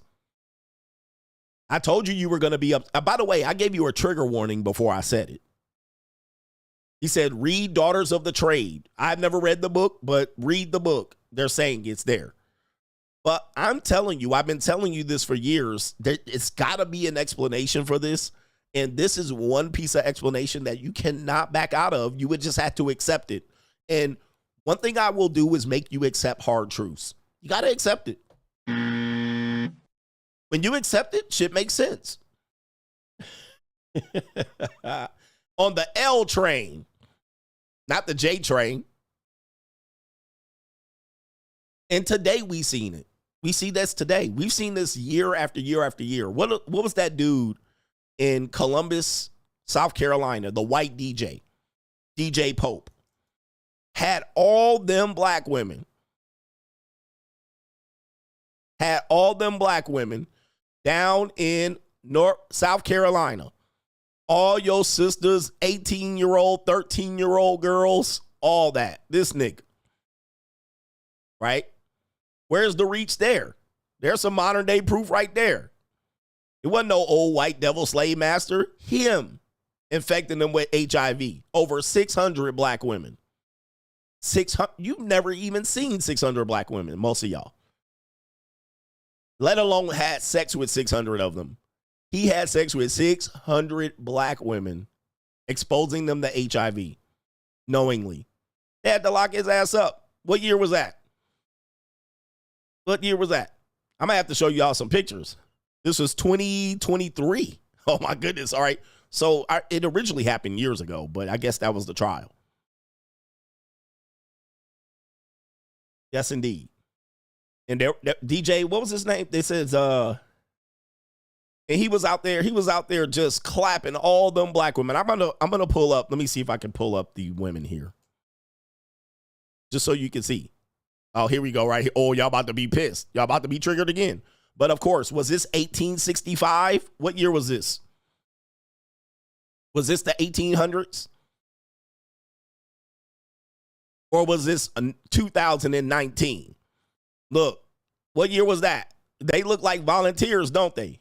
See, the conversation we're going to have later about Joy Taylor is what J Train, Mr. L Train, has a problem with. All the women are always a victim.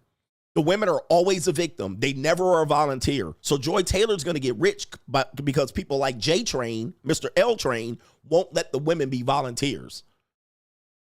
Right? And we can be like, wait a minute, Joy Taylor was volunteering with that white man. But then you're going to be like, nah, she was a victim. Okay, well, are they always a victim? Or do they volunteer? See, that's the conversation we're having here. It all has to make sense that sometimes they're volunteering. I got another clip that is going to drive this point home, but I'm going to give up way too much information too soon. But this drives home the point. Are they always a victim? Are they always a victim? Or are they participating and then later on saying they're the victim? Right? But it looks like they happy right here. She happy doing it. I'm happy. I'm right at home. They do this. They do this. Do this. Look, he grabbing ass cheek. Look at them black ass cheeks. Look. So how long has this been going on? Is this just recent history, or could this been possibly going on for way longer? Just think about it. Huh?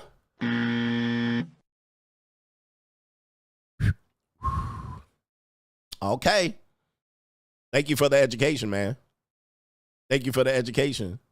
But sometimes you just got to accept and just go, wow. Woo-wee. The L train in here. Shout out to the L train, man. Good job, man. We woke you up. Sometimes you got to make a man out of you somehow. Crime and Law CGA. We got to make a man out of you somehow. We got to put some hair on your chest, on that bird chest at some point. Crime and Law CGA here. What do we got here? We have the cop, the British prison officer who recorded herself having a train. Let's get the sound effect here. Okay. Train. The British prison officer who recorded herself getting trained in a prison cell has been sentenced to 15 months. 15 months after viral workout video with an inmate. You guys remember the video. All right. And people thought it was fake. People were like, Coach, it's fake. She's promoting her OnlyFans. Well, it was really real. Here's her getting sentenced right here. And there's Mr. Wig right there. Here we go. 4.5 minutes, during which you gave the prisoner oral sex, then vaginal intercourse in a number of positions, before concluding by giving him more oral sex. You participated with evident enthusiasm.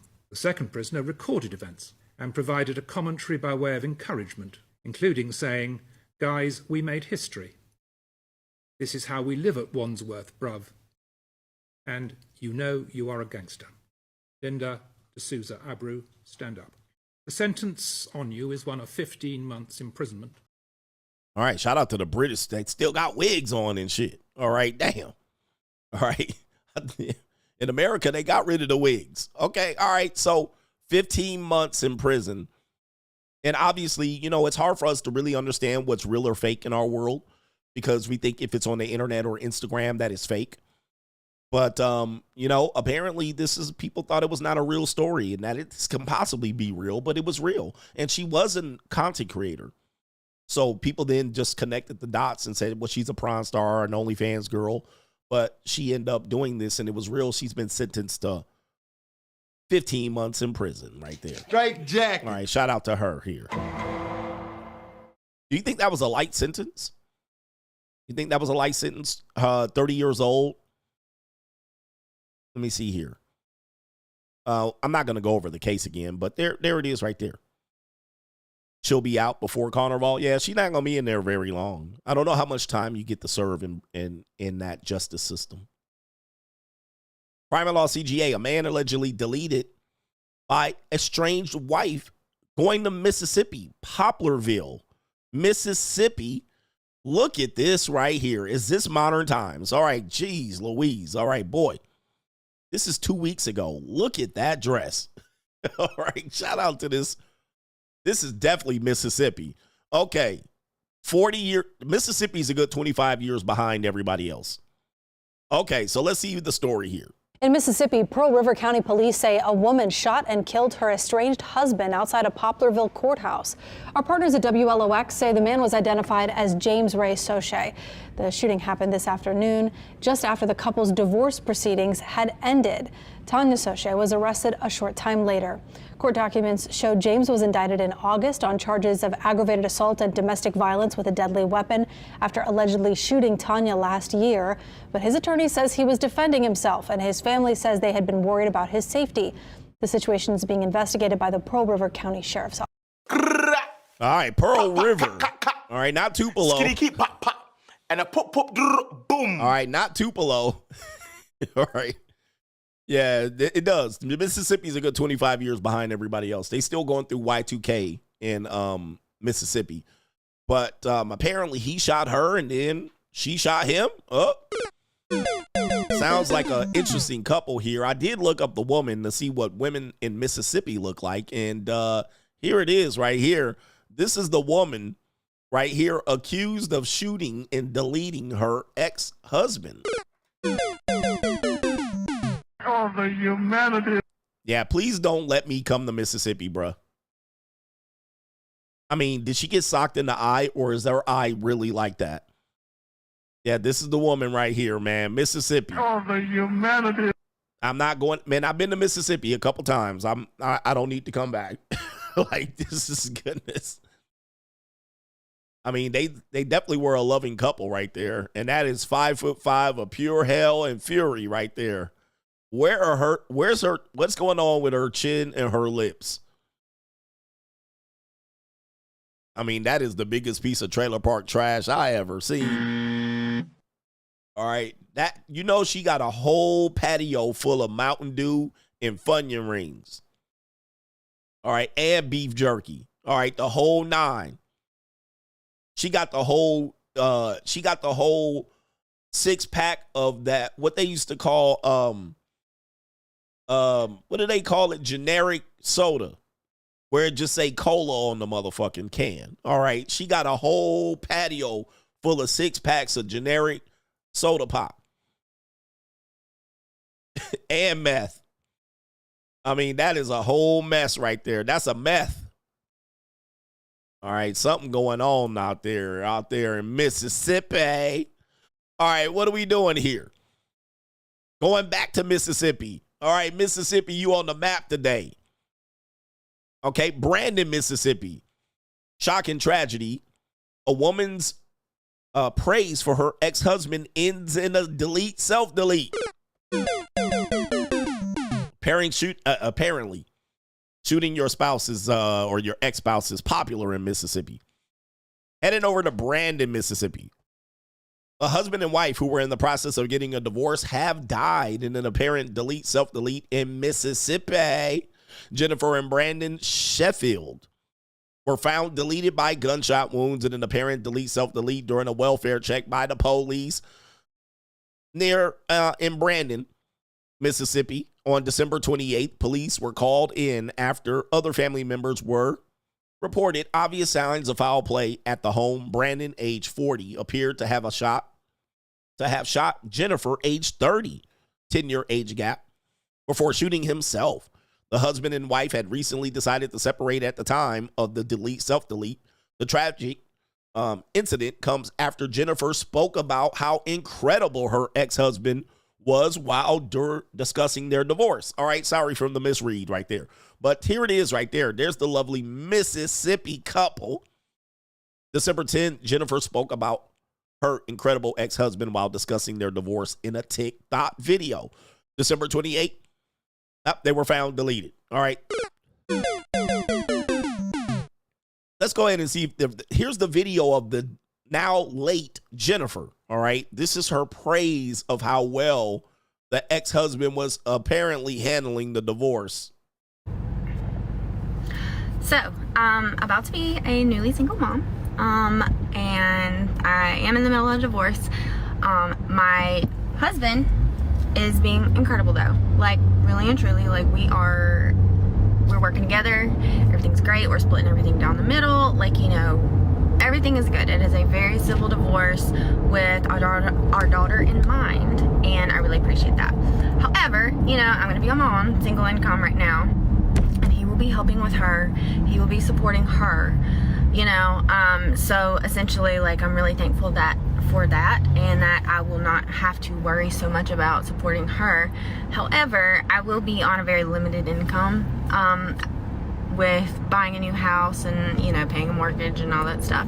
So I've never done this before. I've never been on my own before.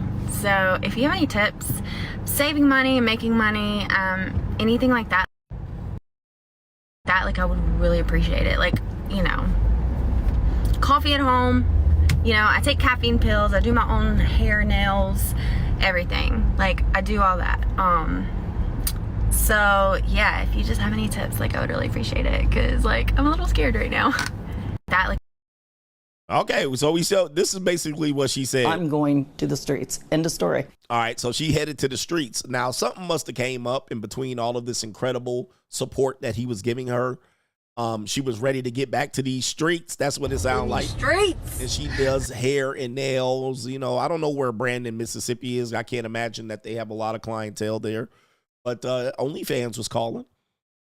You know, something happened, man. I don't know what happened in the case. I do, you know, they're trying to piece it all together. But definitely tragic. But divorce is not simple. So she jumped on Al Gore's internet, unfortunately, and tried to portray it as a simple. Oh, it's simple. We're going to split everything right down the middle. Well, everything right down the middle sounds simple to you, and it sounds like a good deal.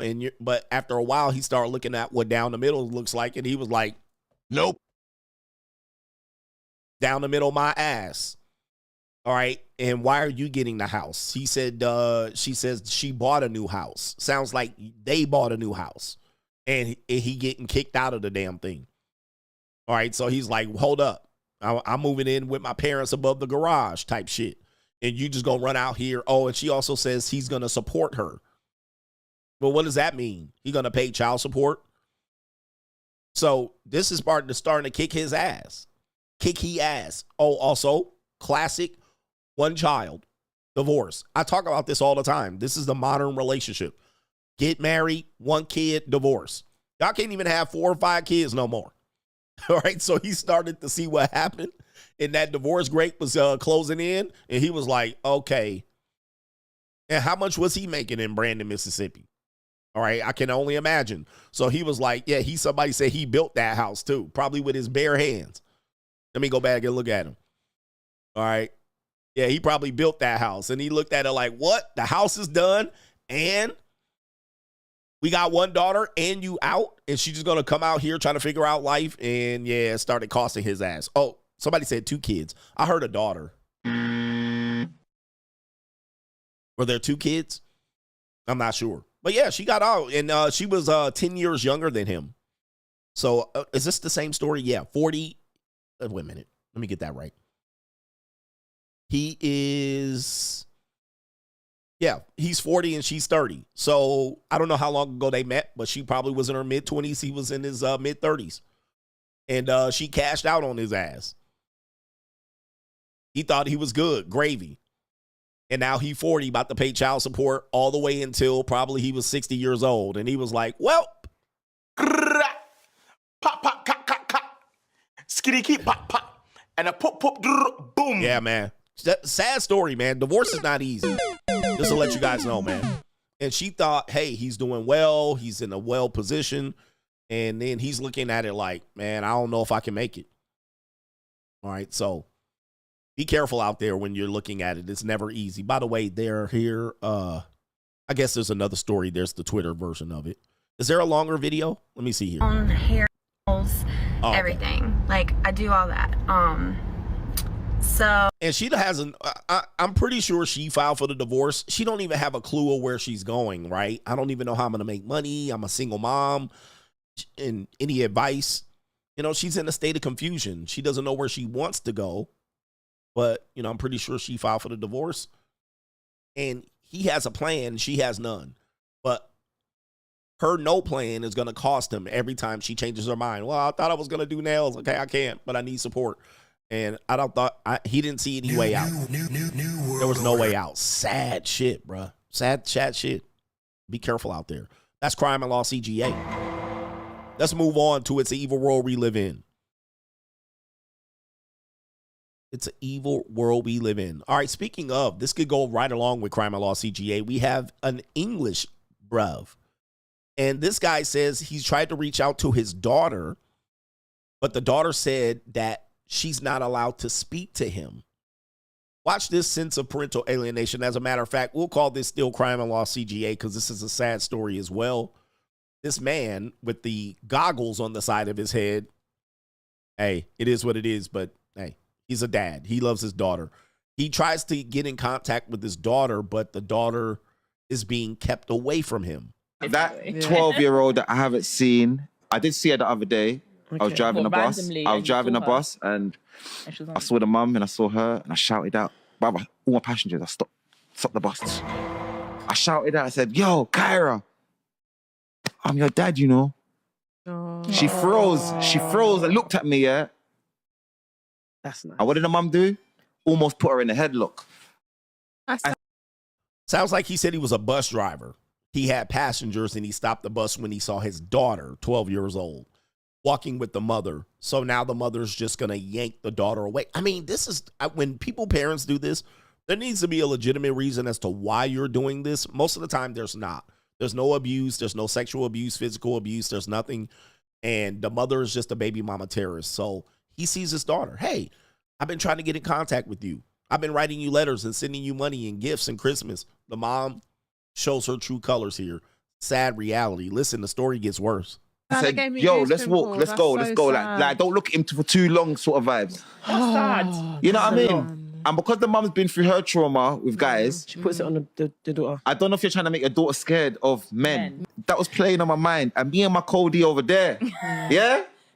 We came up with a little plan and said, you know what, yeah, let's just catch her when she's going to school, innit? Let me just have a word, innit? I caught my daughter as she was going to school. How did that go? By herself. And it broke my heart. And so I must have goes, yo, Kyra, what's going on?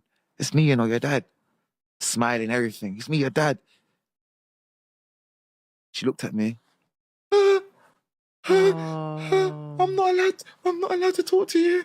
But that's listen, fear is not of God. So fear is demonic. It's not of God. God didn't make us as human beings to be scared. So that fear that was in my daughter, I could not believe it. And then she ran away. And I'm just like, yo, Kyra, I'm your dad. Where you running? You know what I mean? So, but you know what it is? I could easily see the negative in that. But I saw the positive and said, at least she knows what I look like. Yeah. But obviously times went on and it broke my heart. I'm still thinking about it up to this day. How can my daughter be scared of me? I'm a star boy. She's not scared of you. You hear me? I'm a star boy. Your dad is a star boy. Look where I am. Look, Mama Podcast. I am a star boy. Mama Drama Podcast. Mama Drama Podcast. All right. Sounds like he's talking that English brother shit. He talking that English bruv shit. I'm a star boy. All right. The brother's name is Ricky TV Official. That's his Baby Mama Drama podcast on Mama Drama Podcast. So shout out to him. He's a star boy. But, you know, sad reality that a lot of men have to deal with is that their kids have been poisoned. The brain has been poisoned already. The mother's spent days and days in years poisoning the kid's brain to fear the dad or to hate the dad, so that when the dad is present, the mother's job is already done. The alienation is already complete. All right. And it's just little by little drip campaign. And any women contributing to this is pure evil and deserves hell in a handbasket. All right. They deserve to go directly to hell when they die, because this is the sincerest form of child abuse that we can clearly ignore here. We talk about all kind of abuse, but this type of child abuse is being committed across the world by bitter baby mama terrorists. And they do this to children who are not prepared and don't have a true sense of what the true story is. And then they go about life with this loss. And then any negative things that happen in their life, they blame the absent dad.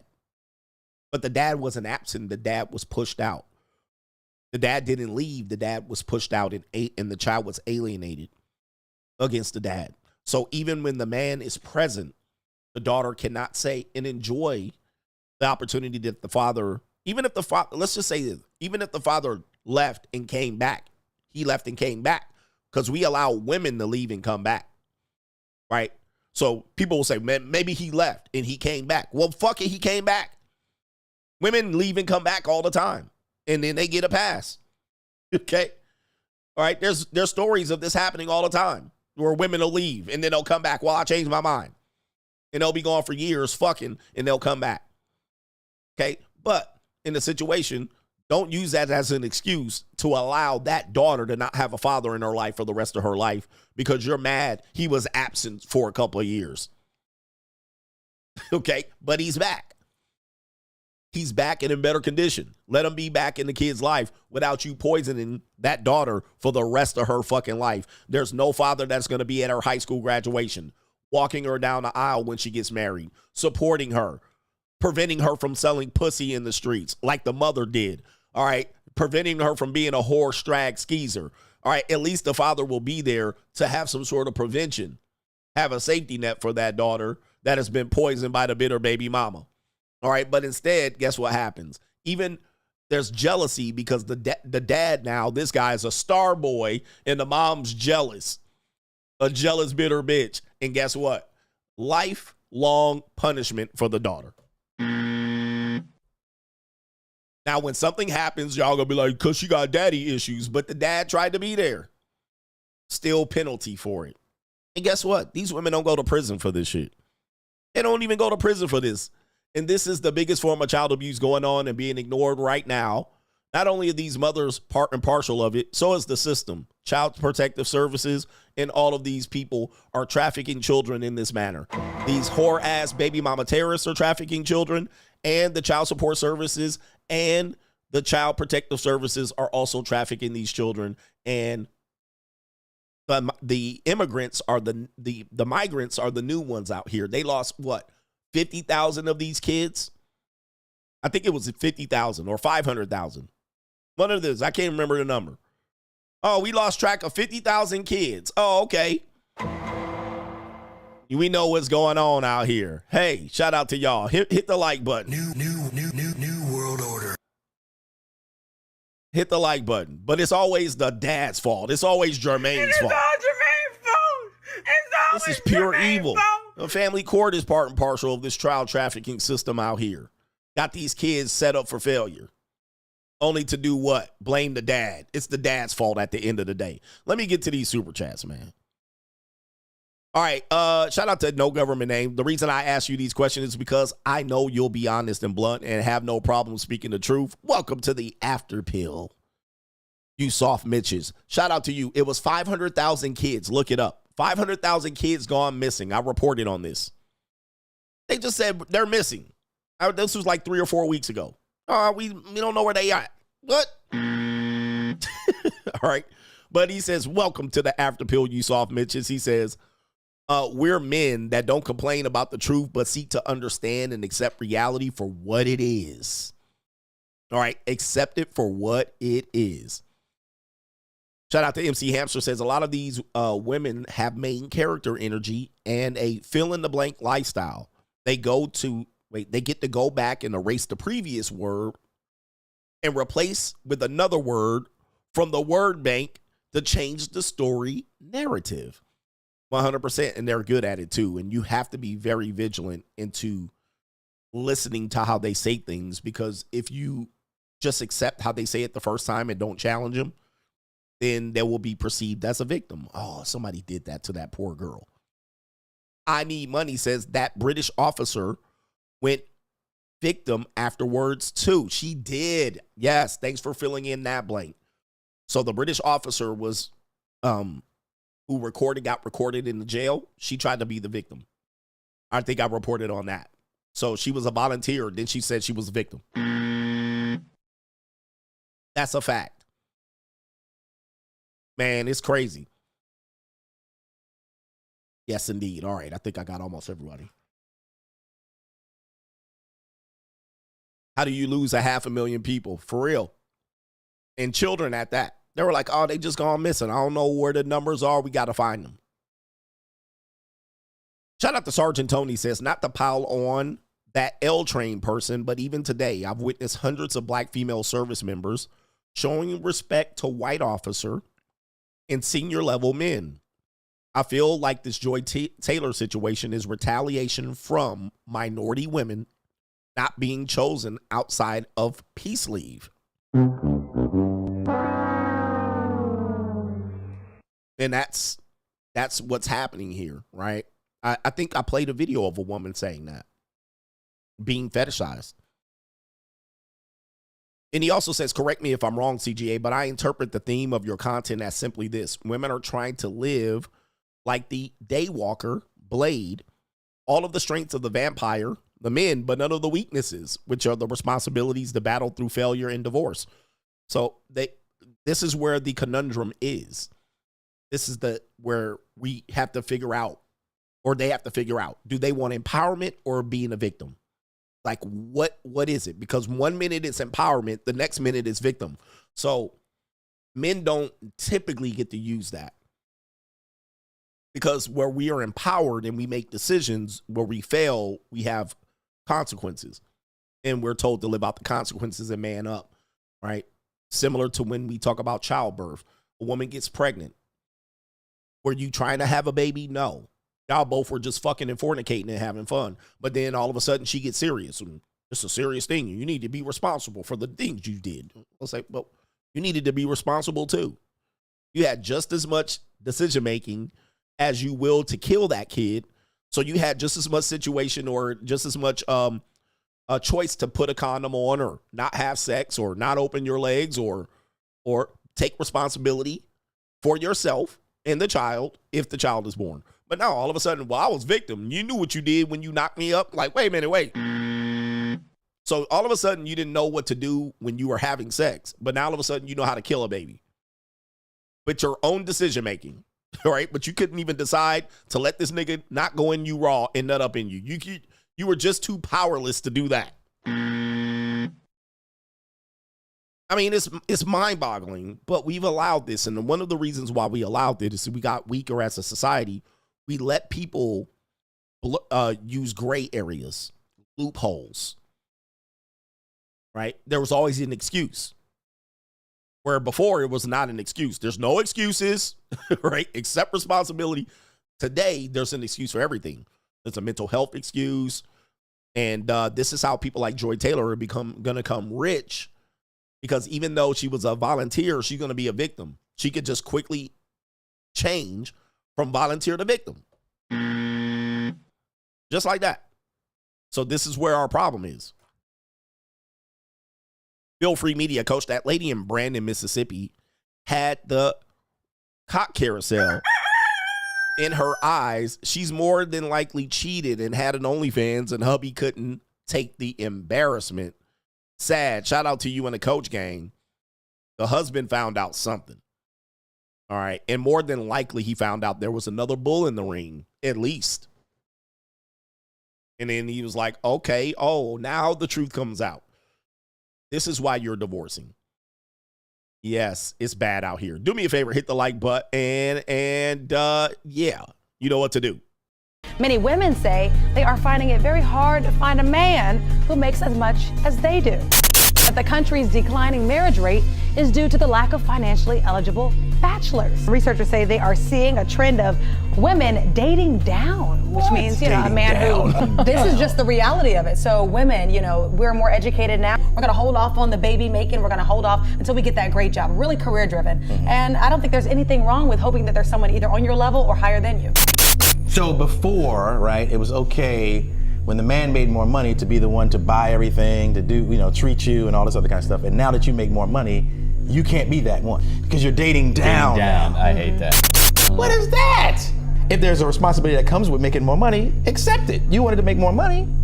Right. You know, are you going to find many men out there that makes as much as you do? I can do bad by myself. Left to say. All right, time now, 5:11. Let's.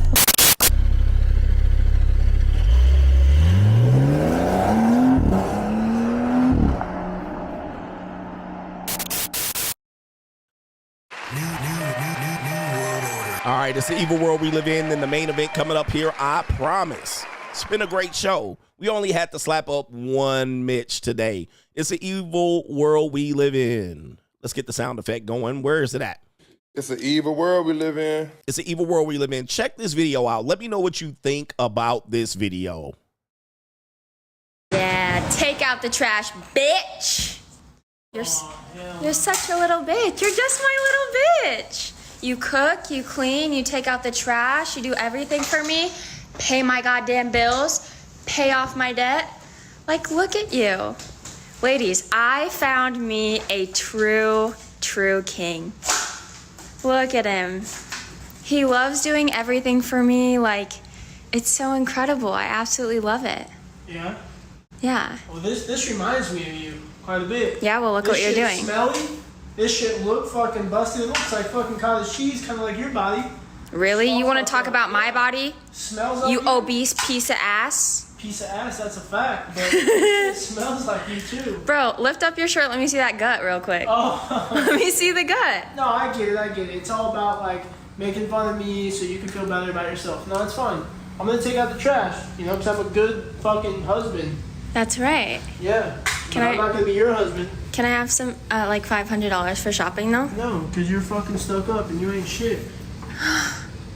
Let me take it back right now or I'm gonna leave you. You're gonna leave me? Get on your knees. Get on your knees. Get on your knees. Yeah, take out the trash, bitch. Well. Jesus. Oh, man, I tell you, man. I mean, I'm telling you, people want to become famous so bad on social media. This is where the direction of things are going. I think if we just flip the genders on this little skit and we had a woman being talked to like this, it would not be perceived as the same. We all know this. It's a sad, evil world out here, man, to watch men get humiliated like this for some views.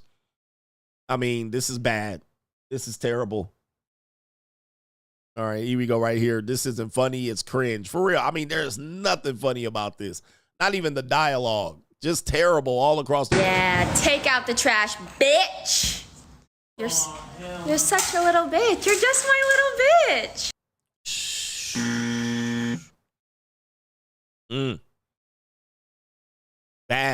Bad news, man. And that's his page. I think that's his Instagram page.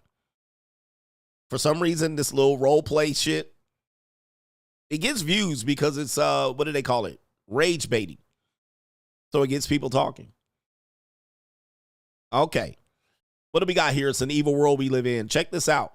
It's an evil world. Following up on Sophie Rain. Sophie Rain was the woman that said she made millions of dollars on OnlyFans. She apparently has branched out and created a bop house. Yes, you heard that right. Now, for those that don't know, for millennials and Gen Xers and boomers, a bop is a skeezer, a 304, if you will, a pass around. All right, a hoe. All right, so that's what a bop is for Gen Z. So Sophie Rain has created another group of women to parlay on her fame. And now it says celebrating the day because the bop house collectively have made over $10 million in the month of December. And you say this is going away. It ain't going away, guys. Hey, it is what it is. Wait a minute. That's the wrong sound effect. Where is it? And what does she do? Collectively, she got a lot of girls next door. So I will say that is a nice collection of girl next doors. It looks like she's got a couple of Ling Ling sisters, kind of got a Latina, a Ling Ling, bunch of girl next doors. All right, to come on there and make money. And I'm not advertising for them. I know you niggas is going to go over there and subscribe and not even send me a super chat, but it is what it is. All right. But, millennial, bop is a millennial term. All right, shout out to the millennials. All right, I gave Gen Z too much credit. All right, but yeah, there you go right there. All right, bunch of girl next door, fresh turnouts. All right, barely legals, if you will. Some neotenous girls. All right, just turned 18, fresh turnouts. going to make some goddamn money. Yeah. I got money. Yep, that's somebody's daughter, coach. That's somebody's daughter. All right. And they out here slanging punani. All right. And it is what it is. I can't tell them. When I start selling pussy, I don't want to hear it. Somebody said no black girls. Well, I mean, black girls don't sell. All right. I'm just telling you. They sell cheaply. All right. But the Bop House. That's crazy, man. All right, that's crazy, man. $10 million in the month of, was it December? She's claiming, yep, $10 million for the Bop House. Oh, my goodness. And, of course, the comment section is going crazy. Most average-looking group of prostitutes I've ever seen. That's what people don't get, man. The women on OnlyFans don't have to look like professional prostitutes. The ones that are going to make the biggest money are going to be the girl next door. All right? They're going to make a killing because they're going to look like women that you're going to see at the mall, approachable women. Women that live next door in your neighborhood in the cul-de-sac. Women that you saw grew up. They got soccer jerseys on. You saw her play Little League, AYSO soccer. Now, she's in college. Okay. It's an evil world, guys. It's an evil world we live in. All right. What do we got next? We have this one. It's an evil world we live in. Last one, and then the main event. Apparently in China, it says right here, Chinese marriages have become transactions. Really? Okay, listen to this video and then we'll break it down.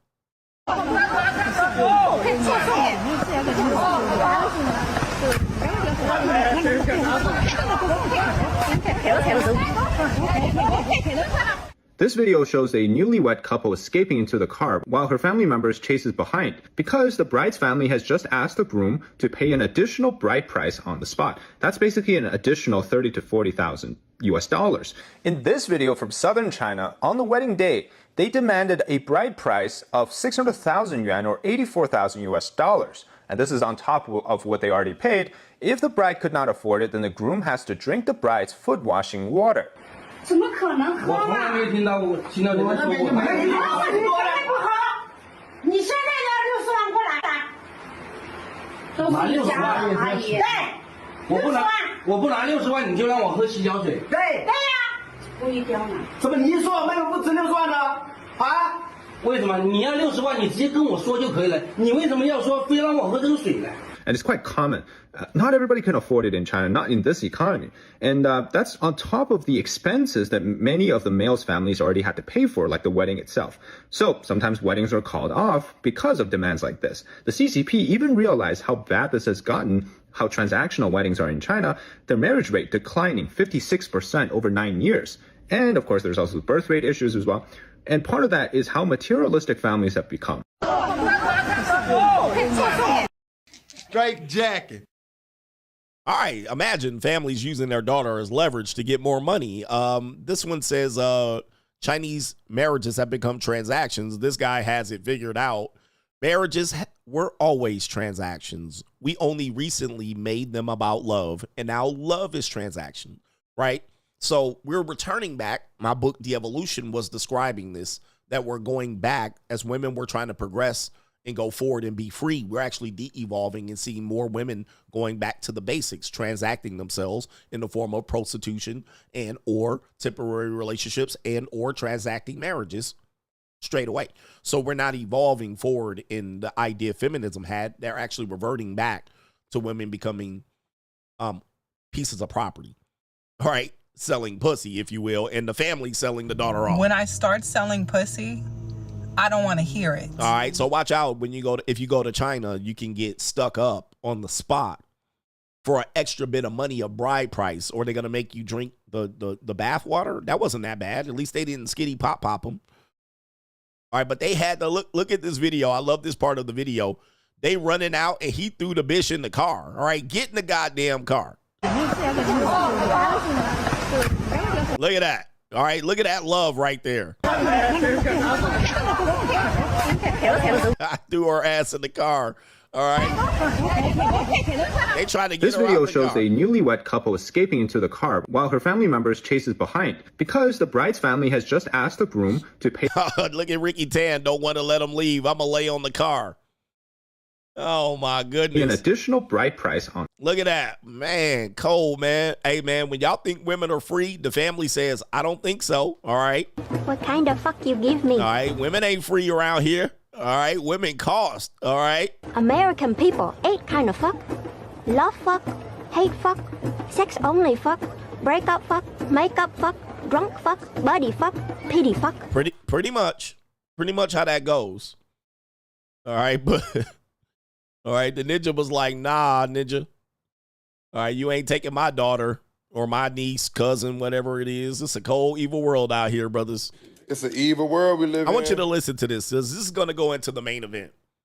It's going to tie everything together. This is going to tie this thing together as that one guy, the L Train, was really upset about. And he can't see where volunteer and victim, he can't see where the line is. Well, we can see the line. Joy Taylor, we can see the line. She's the victim. She's going to be the victim tomorrow. Today, we see her as a volunteer. We're making jokes about her. There's been similar stories like this. I'm going to play this video. It's from this group I call the Chicken Circuit, the Chitlin Circuit. They go by the name of, I can never remember their name because anytime I'm playing the clip, it is not from their show. It's somebody else's clip. But I believe it's the Tonight's Show or Tonight's Conversation. And it usually includes a simp metaphor and another light-skinned dude with a beard who usually is making the most sense out of any male on the stage. Then there's a group of straggle daggles on the stage. You guys know who I'm talking about. Now, this is not their original clip. Somebody has put some of this goofy YouTube music on the end of it or on the middle of it, so please bear with me. But listen to this video. This is mind-blowing commentary from the straggle daggles on Tonight's Conversation, where they're going to blur the line between victim and volunteer on some shit that they did years ago. Listen to this. I mean, these are your sisters that I was trying to tell you for 200, 300 years have been causing some of this problem between victim and volunteer, where you automatically portray them as the victim, but at one point they were volunteering. All right, so listen to this video. It's mind-blowing. True or false? Dudes still bitter from high school. All right, here we go. A girl in high school, she was like, no, I don't want you.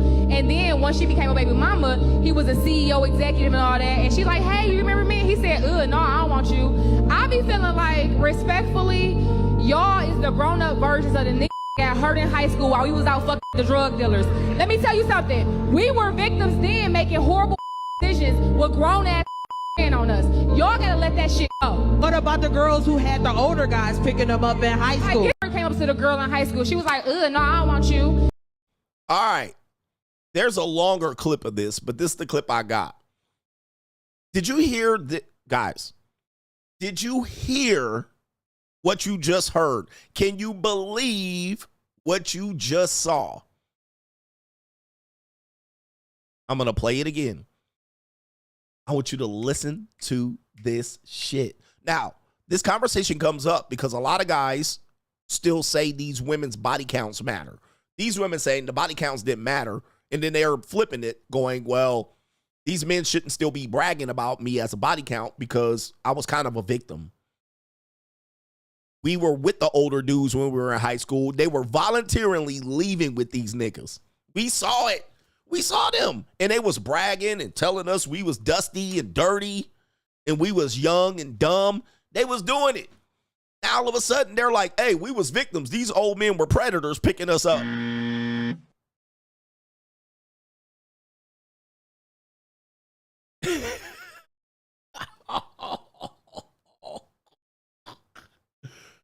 Again, when I tell you about you go back 200 and 300 years, same fucking story. You got to connect the dots. This is wild. This is some wild shit. All right, hold on for a second. Let me cue it back up. Woo! Wait. When they say women don't like accountability, I typically don't like to keep repeating it. But, yo, this is some wild shit, bruh. The girl in high school, she was like, no, I don't want you. And then once she became a baby mama, he was a CEO, executive and all that. And she like, hey, you remember me? He said, no, I don't want you. I be feeling like, respectfully, y'all is the grown-up versions of the niggas that got hurt in high school while we was out fucking the drug dealers. Guys, you hear that? Did you hear that? She said, bruh. Again, okay, so when I was in high school and you was all fucking the drug dealers like Nia Long said she was doing, now that you're a single mother and I'm a CEO, I'm not supposed to use that in a way to measure if you are a legitimate partner for me. So I'm bitter because you was all fucking the drug dealers. That she said that. I didn't say it. She said that's what she was doing. So when you were all fucking the drug dealers and leaving me all alone, like Tupac said, all by myself, all of a sudden that I got my life together, you think I shouldn't use that to evaluate you. Nope.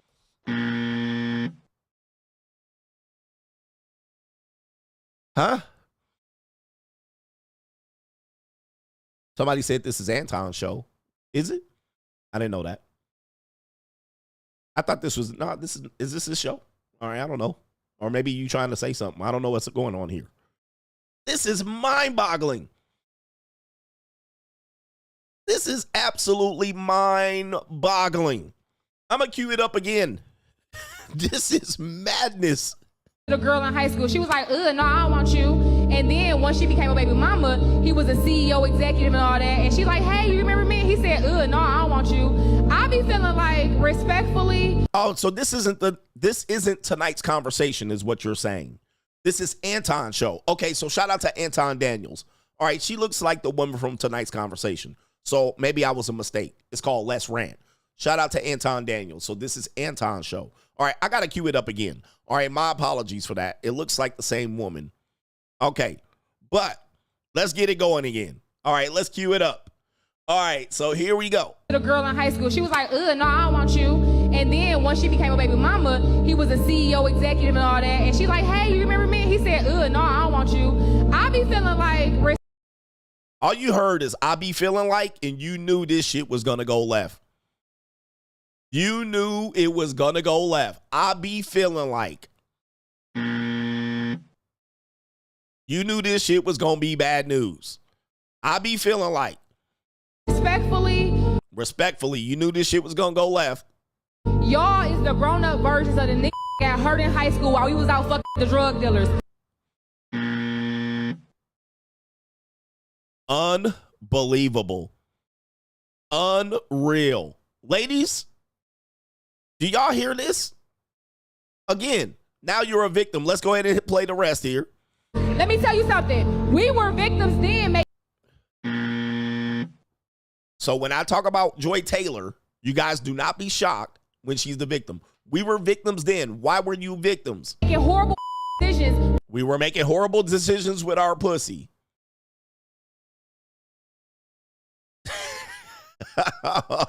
Oh my God.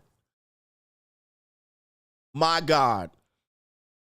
I mean, this is mind-blowing. I can't even believe she said this out loud. Oh, I see it. Is this the woman? That's the woman right there. So this is from her page directly. I can't believe she posted this shit. The comments are turned off. All right. I see the comments are turned off. Wow. What grown ass on us. The grown ass niggas was preying on us. Sheesh. Sheesh. Man, but see, when it was, let's go back to their time. When they were doing it, let's say we were all 16 and 17 and 18 at high school. When they was running off campus for lunch and skipping class and getting picked up in the goddamn Candy Apple Red, Chevy Impala, Monte Carlo with the drug dealer niggas. And you was calling us dusty and calling us mad and bitter back then. And we didn't get no hoes and we was virgins and right? So you were volunteering back then. You weren't a victim, but now it didn't turn out well for you. Now that I'm using that against you, now you're a victim, making bad decisions. Hopping in the Crown Vic. Hopping in the goddamn Fast and Furious, Honda Civic. With the grown ass niggas. Now they was grown men. Oh, they was nothing but 18 and 19 and 20-year-olds. Okay, yeah, were they kind of grown? Yeah. They were just older, slightly older niggas. Sometimes they was older, 21, 22, but mostly they were not 30-year-old men. These were not 30-year-old men. These were men that were probably, when you were a senior when they were a freshman in high school, these guys were seniors. They just kept coming back to the school for a couple of years. And they still was fucking and plucking you. Now guess what? You were a victim back then. Bruh, this is wild. And the Acura legend too. They was jumping in the act. All right, they was jumping in the act and they was jumping in the motherfucking RAV4s and RAV8s. Stop it. And then this woman. Y'all gotta let that shit go. Y'all gotta let that shit go. You gotta let it go. About the girls who had the older guys picking them up in high school. But about the girls that had the older guys picking them up in high school, they trying to shove that shit off. They trying to play that off. Unbelievable. Man, and you want me to save this group of people? You want me to save this? I can't save y'all. Why? Because they can go from volunteer 1 minute to victim and just like that. Now, do I agree that young girls should be getting picked up in high school? I don't agree with that, and certainly you wouldn't be able to do much of that today. But back in those days, that was common. And you wasn't stopping the girls. Hey, wait, Tamika, you're a victim. Those guys are predators. Imagine in 1996 saying that when girls were getting picked up from high school. Tamika, you have to understand, I like you. You're a victim. He's a predator. Imagine what you would have looked like trying to stop this bitch from getting in the drug dealers' cars and the older niggas coming up. Older guys, the grown men, 19, 20-year-old guys that were at the high school three years ago. These weren't really grown men. These were just men that were above the age of majority. You're slightly below the age of majority. You're a victim. He's a perpetrator. This is madness. All right, madness. Now, all of a sudden, you didn't get nothing out of it. And now, all of a sudden, I'm the CEO, nigga-ro. And now you're like, oh, you're just bitter and hurt. Man almighty. I got to play it back one more time just so you can see where I'm going to connect the dots on the Joy Taylor, how insane this shit is. All right, how they flip from volunteer to victim in a matter of moments. To the girl in high school, she was like, no, I don't want you. And then once she became a baby mama, he was a CEO executive and all that. And she's like, hey, you remember me? He said, no, I don't want you. I didn't even notice she said baby mama. All right, I just thought she just had a body count. So now she's a baby mama of the same predators, a.k.a. grown-ass men, all right, and the drug dealers. And now you're mad that they're holding it against you. Ay. I be feeling like, respectfully, y'all is the grown-up versions of the niggas got hurt in high school while we was out fucking the drug dealers. Let me tell you something. We were victims then making horrible decisions with grown-ass on us. Y'all gotta let that shit go. What about the girls who had the older guys picking them up in high school? I came up to the girl in high school. She was man, that's evil. It's an evil world we live in. Wowzers. Man, good luck out here, gentlemen. This is what you're up against, and you're trying to beat me. And somebody says she's married. Anybody agree with this woman on the clip? And dudes will still use that argument. You just mad because you wasn't getting none in high school. Oh, okay. All right. Like from these women. So now these women are 40, baby mama up, and now I'm CEO. Now I'm not supposed to be mad. You need to let that shit go. Sheesh. Well, you know what time it is. It's the main event coming up right now, man. We're going to connect the dots with the Joy Taylor situation here. Have I made my case clear on victim to volunteer? I gave you 4 examples in our show of victim to volunteer. All right. You got to find out where the line is. At the time, was she a volunteer or a victim? Well, many cases, she was indeed a what? Volunteer. But when consequences, repercussions, she became victim. Many times she became rewarded. All right. Okay, we're going to get her out of this situation because, yes, indeed, it's unfortunate that happened to you. But guess what? Now we see you as a victim. because you couldn't capitalize or you were punished. Man, this should be a good main event here. Hold on for a second. I'm trying to refresh my screen. What happened here? I'm trying to catch up on Super Chats before we get going forward here.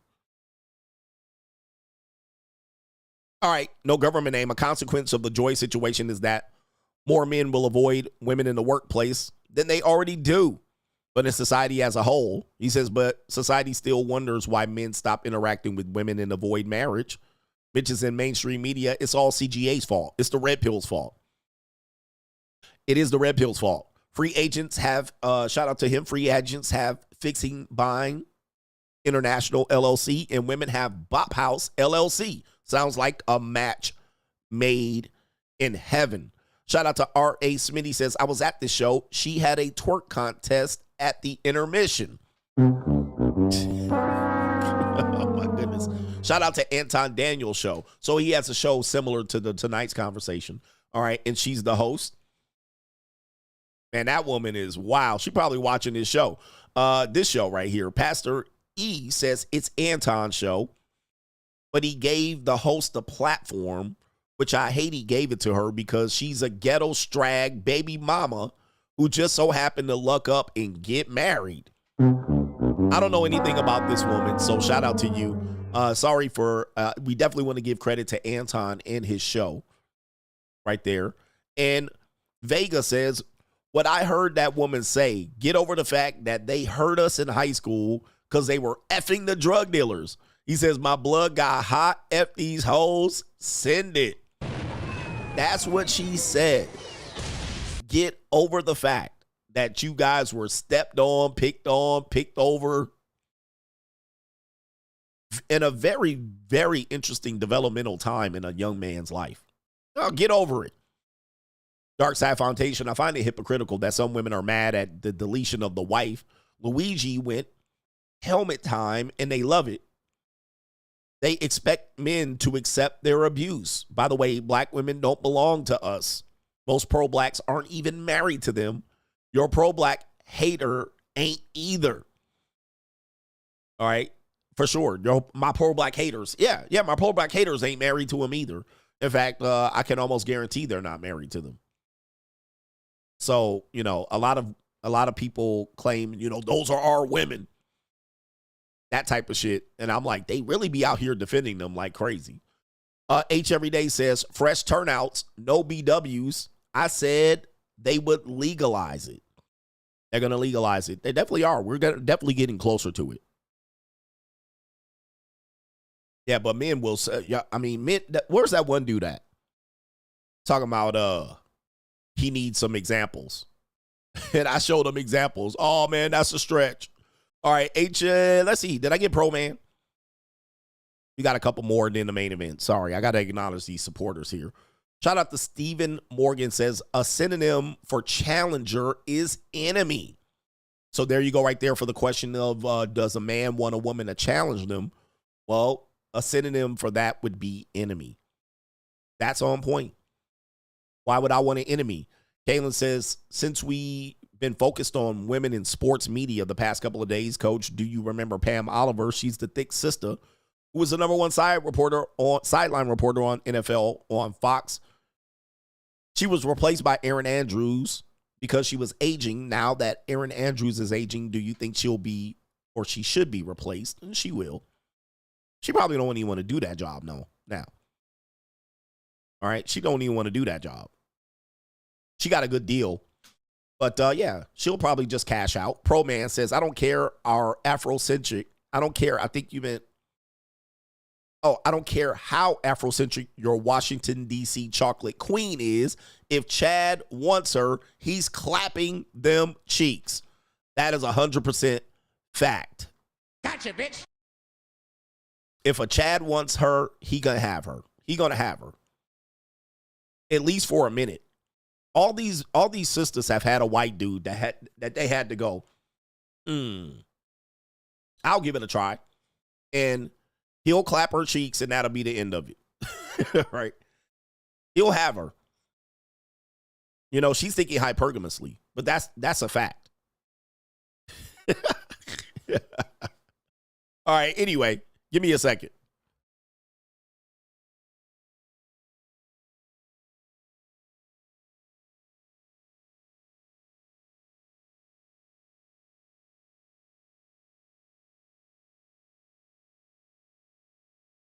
Where's the sisters at? Is there any sisters in here? I got a question for the sisters. Sisters, have y'all ever been, is there any sisters here? Okay, daddy. Sisters, have y'all ever had a white guy? Have y'all, they're not gonna admit this. Have you ever been with a white guy? And I don't, first of all, let me just say this. First and foremost, I don't care to the fact, like I'm not a guy that's against interracial dating. But like, I'm not talking about Strag sisters in Detroit. Like, we're not talking about them. We're talking about typically like corporate American black women, corporate American sisters. There she is. 7 said yes. All right. Shout out to 7. Oh, she said no. Okay. Wait a minute. Which one is it? Is it yes or no? See, she hit us with the Jedi mind trick already. Corporate American sisters. Oh, we got another one says one white guy or Latino. Okay. Oh, no, that's not a woman. She said yes, then no. Which one is it? Like, I'm talking about the ones that are trying to get their career going, not women that work at the fucking Pig and Whistle. Women that went to college. College women. You went to college. You went to North Carolina, Duke, North Carolina State. All right, these sisters. All right, they quiet. Why don't they not always? They're here, guys. They don't want to talk. But corporate American sisters, all of them had a white dude. At least one that they tested out. All right, don't let them lie to you. And it's okay. I don't mind it, but they tested out. Shout out to H Everyday says, Ninja, I'm laughing. I was in Mississippi and saw RIP shirts for Eazy-E. They haven't made it to be in the Matrix yet and leave that pro-black ish in the 90s. He says, y'all didn't want to fight the power. Y'all wanted the chronic. They know how to misdirect you as a group. As a matter of fact, dude, there's some stuff that I want to talk about that is really too deep for this conversation. But when we talk about the conditions of these communities and how it's been severely infiltrated and how your people, your celebrities have been selected for you. And not only that, your heroes, okay? How many of the people that you have loved and enjoyed have been victims of subversion and distraction. And I mean, I wish I could go into it a little bit further, but this is way too complicated for even you. I just even know my regular show is way more complicated for most people to understand. This show is very heavy. It's heavy. And I don't realize how heavy it is. So sometimes I want to go even further, but I know you guys can't handle it. Like the one guy couldn't even handle the fact that, like, you couldn't even wrap your brain around the fact that victim and volunteer, right? You can't even imagine it. And then I gave you evidence. Here's a case. Here's a case. Here's a case. Oh, this is too much. All right. That's not enough. That's a reach. Showed you a picture. Showed you this. Showed you that. You guys can't handle it because you want to be the victim. You want to portray yourself as we just been victimized. They don't love us. Not really. Like, you're a victim of your own circumstances in many cases. There's a video of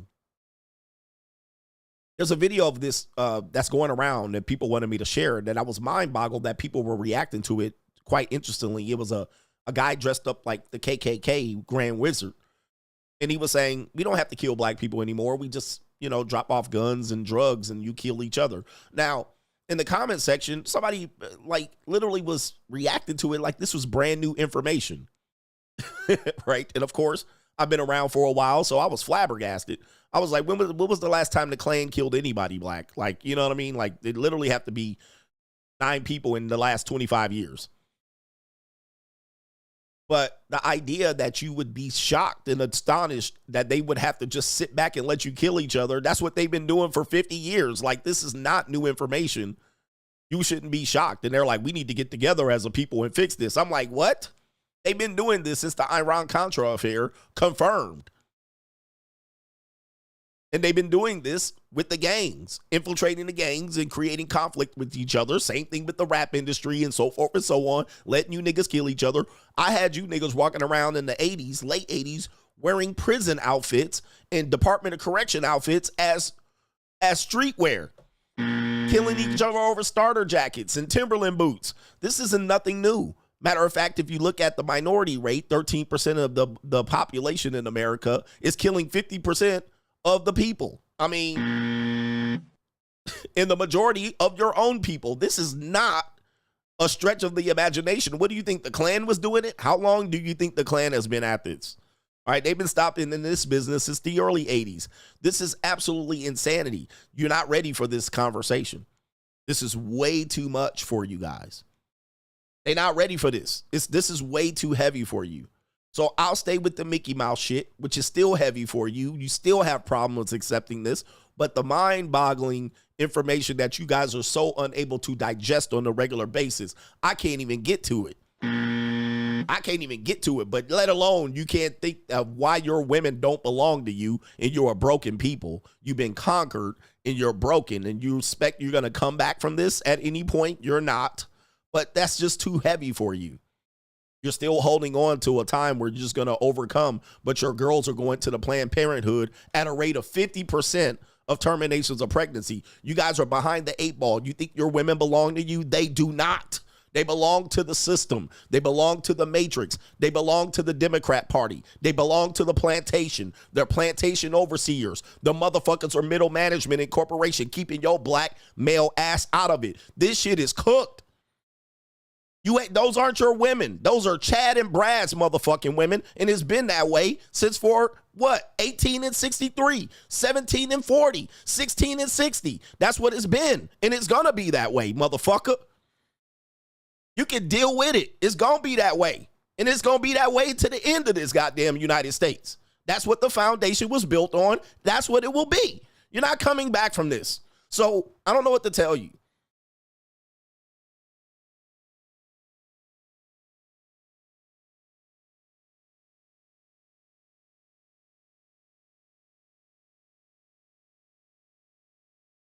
It's what it's going to be.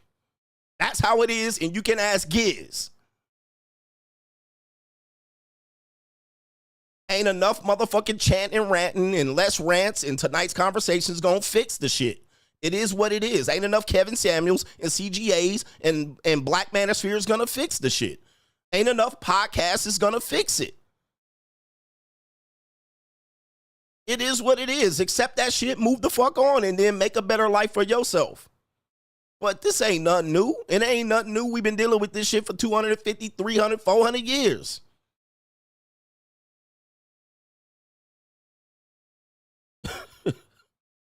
You can be mad. You can be mad at it, but there's just too much against you to have this utopia idea that somehow you go overcome it. You have Black Lives Matter, a group of Marxist lesbians, women run and take all your goddamn money and run up in the goddamn Hollywood Hills with it.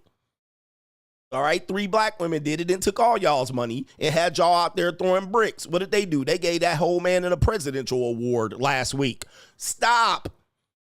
Man, go live for yourself. Be a free agent. You're conquered people. You're broken. All right? And you got to travel to figure this out. You're broken. Ain't going to fix it.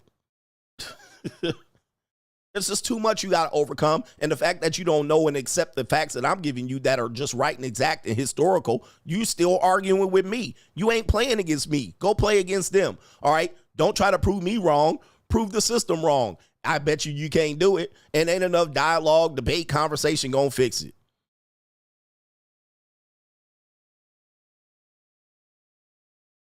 Ain't enough gonna fix it. But that's way too deep of a conversation for you, so I'll stick back to the Mickey Mouse shit that you like. Way too deep of a conversation. I would have to unfurl years and years of history to even try to figure this out and connect the dots. I'm trying to connect the dots of 70 years of feminism. Hell, I cannot connect the dots of 450 years of colonialism. And 500 to 600 years of colonialism, worldwide colonialism, that's simply coming to an end due to globalism, but it is what it is.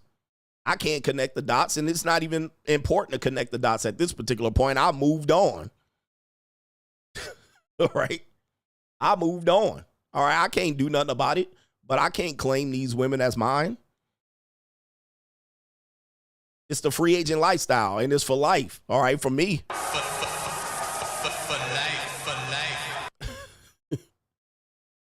It's going to be tough, but y'all still trying to fight something. Yeah, and that dude, the Klans guy, so it was an epiphany. Oh, what? They don't have to kill us no more. They stopped trying to kill y'all.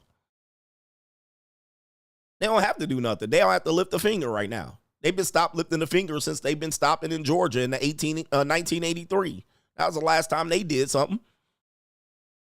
They literally have let you do this to yourself, and you do this willingly. But let one officer snuff out a nigger. Now all of a sudden we got to march. All right, look, save yourself, black men, save yourself in the system. The system is what it is. There's nothing you could do very much against it. You can't unite the people at this point. It's way too late. All right, some people want to do the stanky leg. Some people want to do sip on scissor. Some people want to gangbang. Some people want to hustle and scam. There ain't enough conversation in Martin Luther King's that's going to stop this. Even Martin Luther King knew he couldn't do this. And the minute he started getting deeper into the conversation, they took his ass out. So, even myself have to be careful about this. Okay, because they was letting his ass march and do all that shit. And it was like, all right, he want to march on a bridge? Go ahead. Soon as he started talking about the meat and the potatoes, land, the Vietnam War, they said, okay. Why? Because he started hitting on where it really is. He started talking about power and land and money and shit like that. They was like, okay, it wasn't because he was trying to free the blacks. It was because he was trying to tap into where the real resources and the money was going. And they start saying, all right, let's shut his shit off. All right. So for me, all of us got to, he started talking about that economics and economic power and where to get the money. And they was like, okay, that's enough. All right. So everybody got to know where a line is.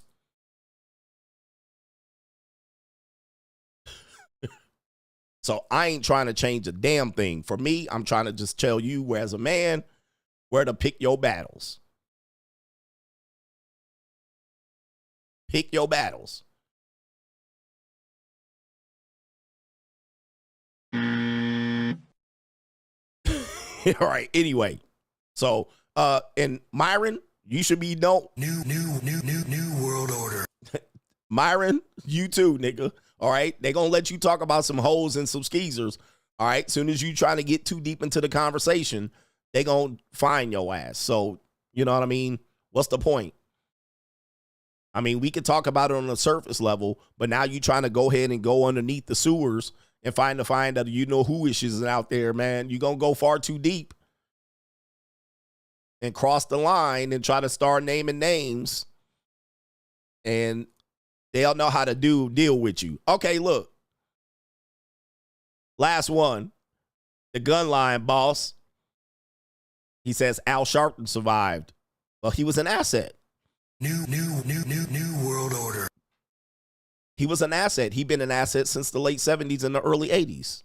But new world order. Way too much. Way too far. Okay? Way too far. So some people are assets already, so they're protected. Anyway. All right, anyway. Good luck to you guys. So here we go right here. Hey, look. H every day said new Alabama law in effect that gives state funds to eligible families with private homeschooling students. $7,000 for private school and $2,000 for homeschool students. They just don't want to be around black folks. Shout out to you. New world order. All right, shout out to you right there, man. They don't want to, man. Hey, they'll figure it out how to not be around your ass for sure. All right. But anyway, I feel bad for the people there. The people were they, I feel bad for you guys. I feel bad for you.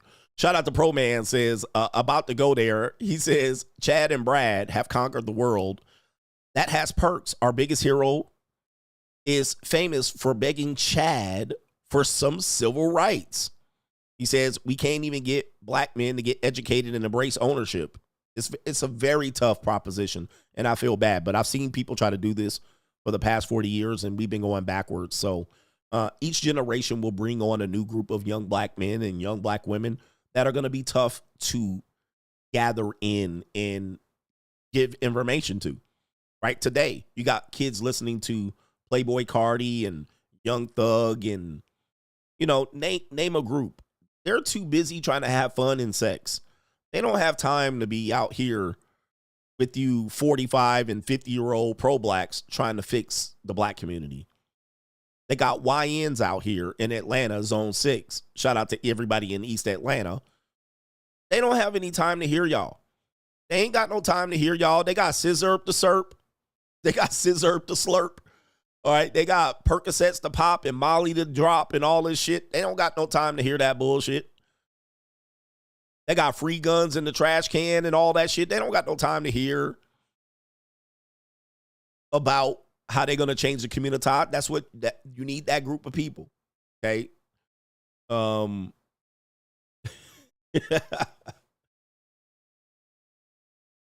Yep. They got oh, what's up? They got motherfucking they got Dodge Challenger Hellcats to go spin around the block. All right, they don't got no time to hear about that. YNs ain't trying to hear your Gen Xers talk your old pro-black shit.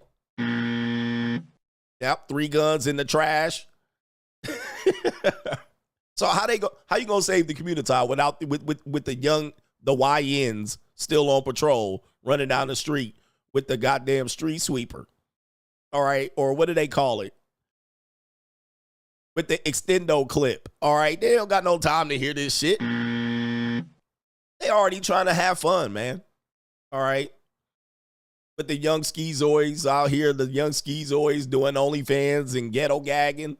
All right, now, bruh. It's gonna be tough for you. And they ain't trying to fight the battle and, rock a X hack, the Draco with the extendo clip. Yep. They ain't got no time for this, bruh. They out here trying to be on YouTube and Instagram. They ain't got no time to be dealing with this ish. So how are you gonna beat the system with the YNs out here, all over the country with the Pookie Shiesty mask running around? Ain't gonna happen, bro.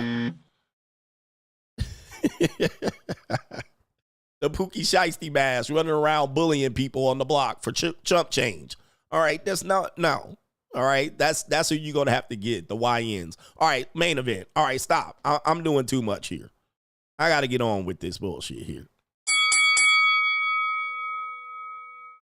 All right. Where we at here? Main event here. Let's take a look at the situation here. Joy Taylor, more video coming out about this woman. All right. You're going to see her become a victim really, really, really soon. She's going to get rich right now. She's probably meeting with her attorneys right now. She's meeting with her attorneys right now. Now, why do we know that? You see the thumbnail.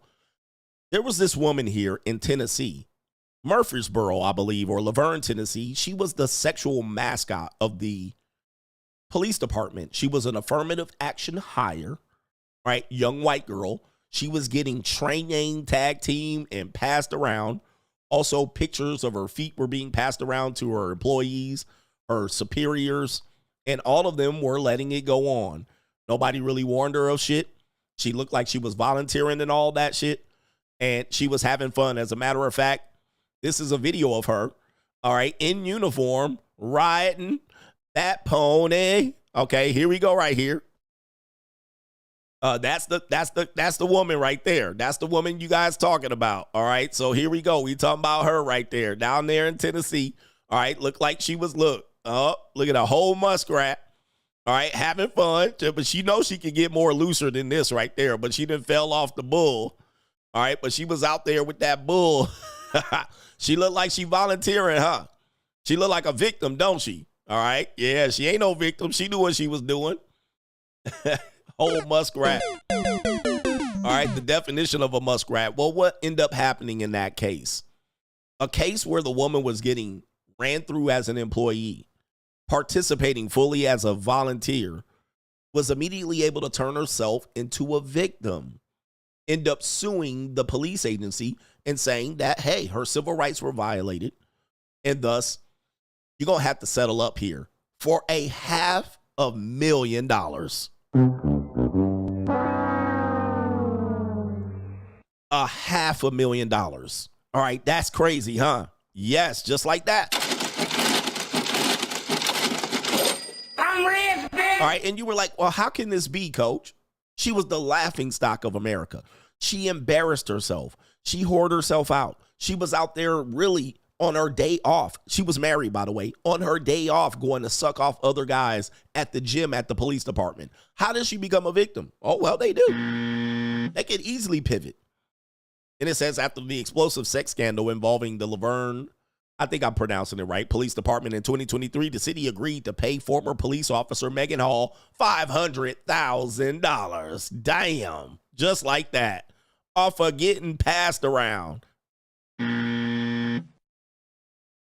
It says right here, the city leaders voted 3-1 during a special meeting Wednesday night. The $500,000 settlement, which includes no admission of guilt on the city's behalf, settles Hall's lawsuit, her lawsuit against the city and 3 of her former superiors. Okay, 3. Okay, reports detail sex between officers on duty and on city property, intimate photos and videos shared amongst officers, and silence from the police chief, who was clued in to what happened. All right, so there it is right there. Hall and her lawyer claimed it was a hostile work environment and her former supervisors groomed her. Okay, so when I make this connection of the dots as to how Joy Taylor can pivot this, because right now she's getting embarrassed online, and I'm going to show you. They're making her out. Let's just say right now we're saying it's true. We don't know if it's true, but they're quiet. Let's say it's false. If she's getting dragged, she's going to win. Because right now, Charlie Dixon, Emmanuel Acho, and this woman, Joy Taylor, they've been radio silence. They have not confirmed anything. They've had suspicious online activity. Like Emmanuel Acho has deleted a post. That makes him look really bad. But nobody knows if the story is true. Based on that, her lawyer's going to sue, and she's going to win. The only thing they got is a lawsuit from that hairstylist girl that has put this story out, and now Joy Taylor's getting ran. We running a train on her. Train. She does not have to admit that she's been in any of these situations. She gonna win big motherfucking money. Facts. Now, I'm rich, bitch. Let's say it's true. Joy Taylor doesn't have to admit that it's true.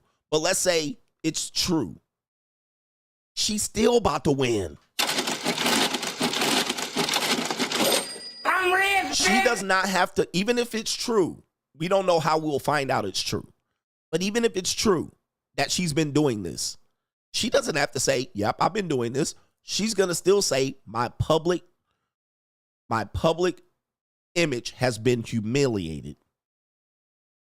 I've been humiliated in public based on this story. Or take it further. Let's say it's true. And she says, yep, I was doing this. However, like the woman said in the lawsuit, I was groomed. So even in a situation where it is apparent that that's exactly what she was doing, she can still come off as saying, I was groomed. You guys allowed it. Everybody knew about it. Nobody helped me. I was a victim. Where did we just hear that? These women right here. Oh, just because I was a victim, just because I was running out with the drug dealers and the older guys, I was groomed, manipulated, and I was by grown men and predators. Okay.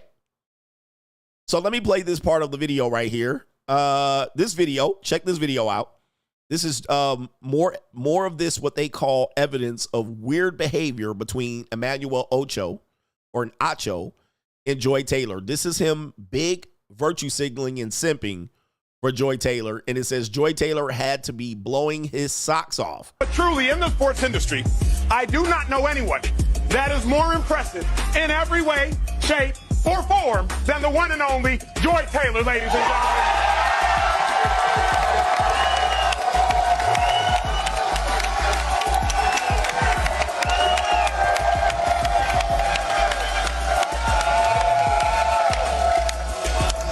But true.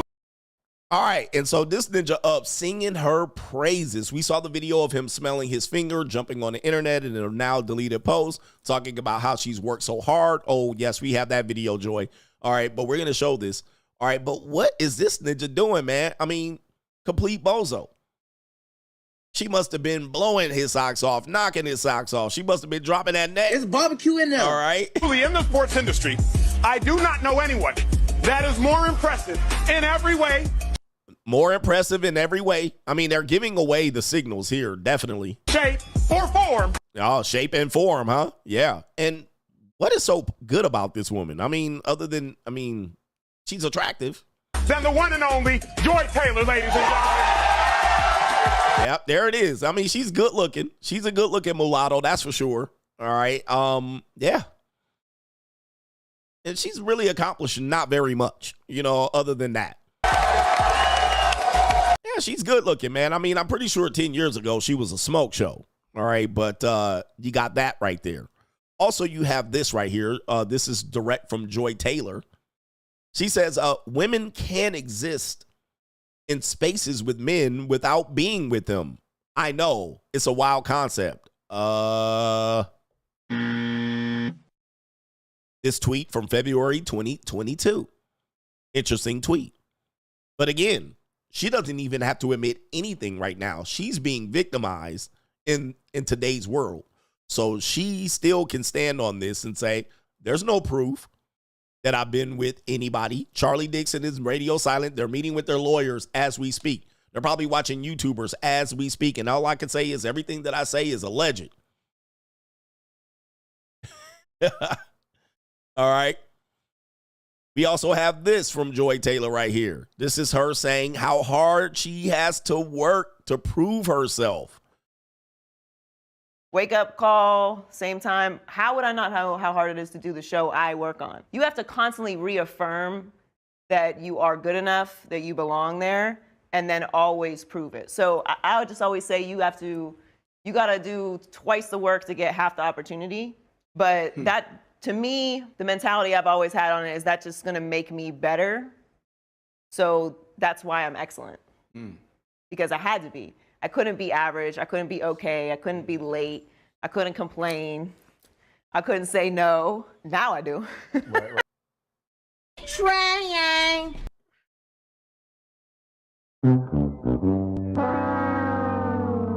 Now, this is an example of like when you let a woman win, like you playing 21 and you let her win, but she's like, and I'm excellent and I'm great and I beat you. And you were like, yeah, but I kind of let you win. No, you didn't. I beat you legitimately. And you're like, not really, but you got to let them go off because you're trying to sleep with them or trying to make them feel better about themselves. Well, I don't want to really just pack your shit. You know what I mean? The whole time. But now she couldn't say no. And then she sniggled. Well, I say no now. Oh, okay. So before. It's barbecue in there. Before you weren't saying no. And the dudes is, look at how they listening to them. I think that is going to be Brandon. I'm bad with names, but I think his first name is Brandon. He played for the Chicago Bears. I want to say Brandon Marshall. Am I correct on that? The wide receiver from the Chicago Bears. He knows that she's full of shit. All right. You also have, I think, LaShawn McCoy. I think this is the brother, the running back from the Eagles. I believe so. He knows she's full of shit. All right. All right. Look how you looking at this bitch. He looking at her like, really, bitch? All right. Shady McCoy is like, what? Shout out to our brother here, Fresh Prince CEO. Hey, he looking at this bitch, looking at her like, Wait a minute. Who are you? after it was backstage, it was Trying. bruh. They can't even really take her seriously. They like, really? Are you serious, bitch? Talk about I'm great, I'm the best here, I'm the best women's sportcaster in history, and it was Trying. They listening to all of this. Look at Brandon Marshall. He looks annoyed. His eyebrows are furrowed up right now. His eyebrows looking like, is this bitch serious? All right, for real. He's like, she been drinking too much of her own bathwater at this particular point. Look, he got his arms crossed. He's like, man, I can't listen to this shit. She making me go to sleep. Let's play the clip again. Look at this ninja blinking. Hold up. He like, really, bitch? Look at Shady. Really? Is this bitch serious? This can't be serious. All right. Anyway, let's play the clip. Wake up call, same time. How would I not know how hard it is to do the show I work on? You have to constantly reaffirm that you are good enough, that you belong there, and then always prove it. So I would just always say you got to do twice the work to get half the opportunity.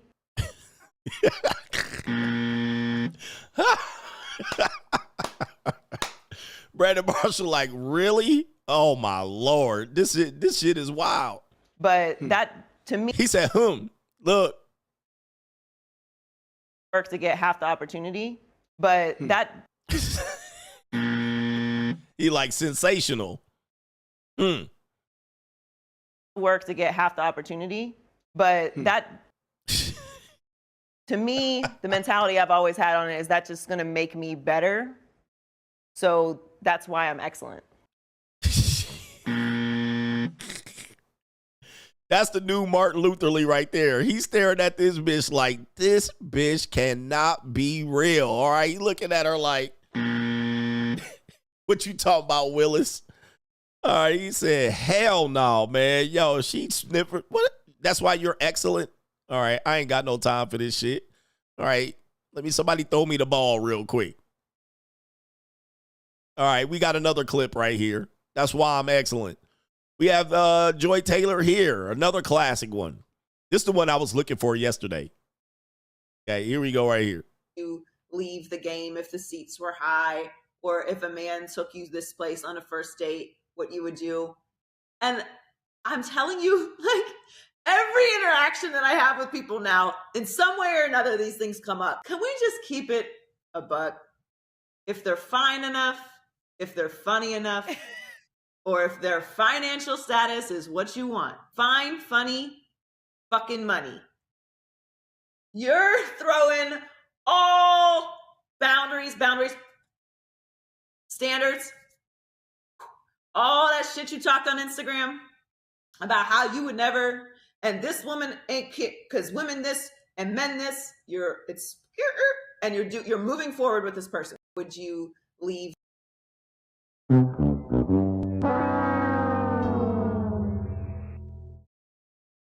Yeah, man, she ain't beating these allegations. What? If he's fine, fuck, and he got the money, what? The status? Oh, coach, man, money, status, and looks don't matter. Let's play that again. And before we do that, we got to pull up a picture of your boy right here. This is the individual right here that allegedly was beating the brakes off of her. Basically, we do have possible footage of what was going on between these two right here. This is the guy allegedly contributing to this right here. Yes.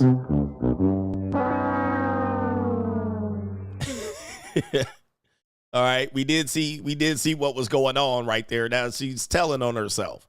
All right, so let's hear that again, young lady. What were you saying? This is somebody's daughter, by the way. Would you leave the game if the seats were high, or if a man took you this place on a first date, what you would do? And I'm telling you, like, every interaction that I have with people now, in some way or another, these things come up. Can we just keep it a buck? All right, let's keep it a buck. If they're fine enough, if they're funny enough, or if their financial status is what you want. Whoop. What does that sound like? When I start selling pussy, I don't want to hear it. All right. Yeah. All right. There it is. If the money right. All right. Where'd she say? Get the money right. And he does look kind of funny, looking like Fred from Scooby-Doo and shit. All right. Looking like Barney Rubble's cousin. Look at that head.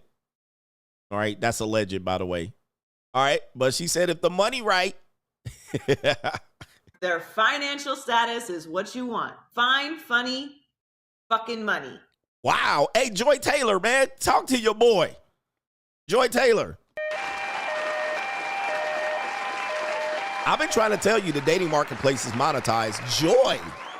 Talk to your boy. A hairstylist chick talking about 1.5 million. I definitely can't do that. But I'll play with them Joy Taylor titties.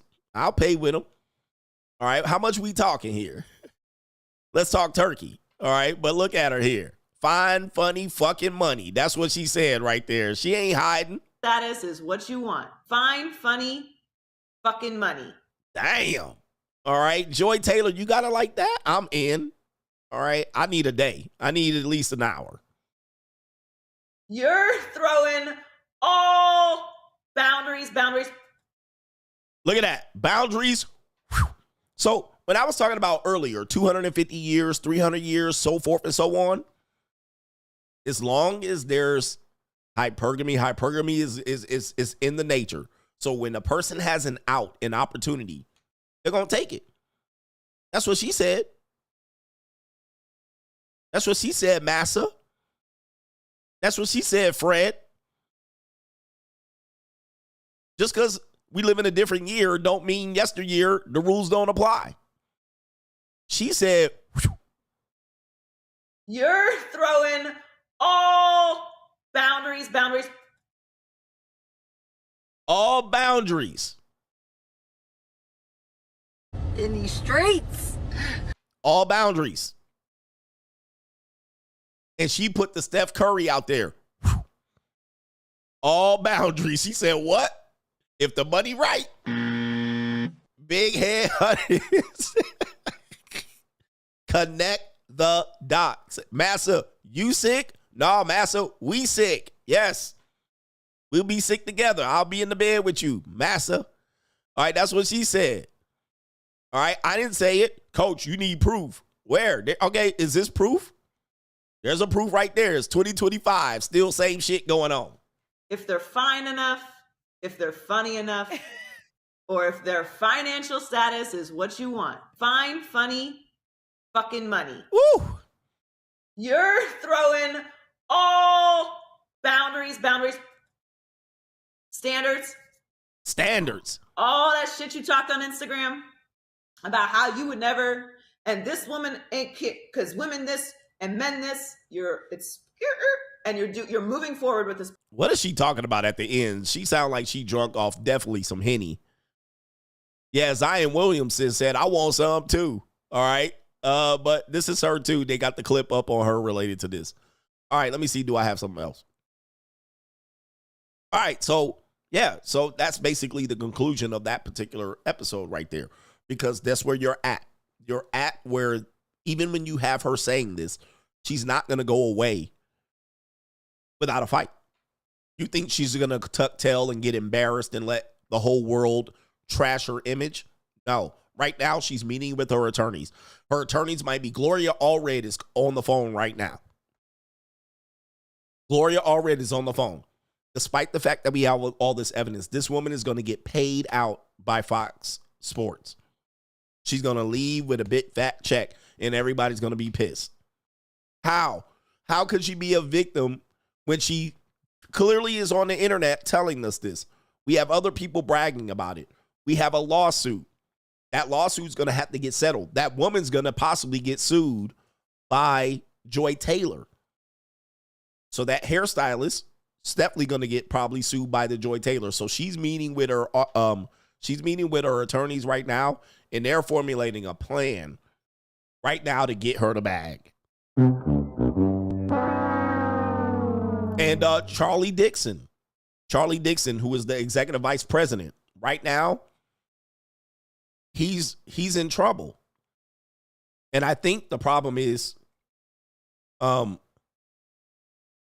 if they fire her, guys, I don't know what's going on here.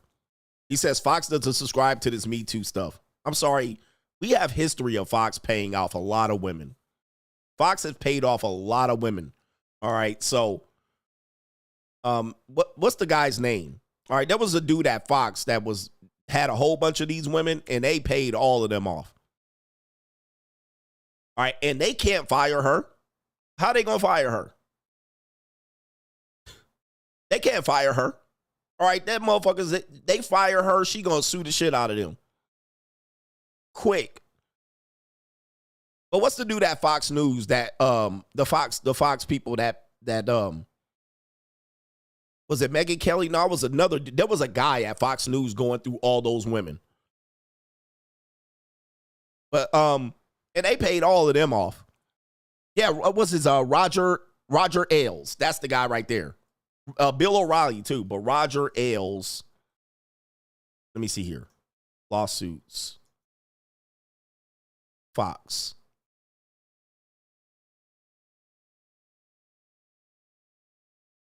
Yeah, right there.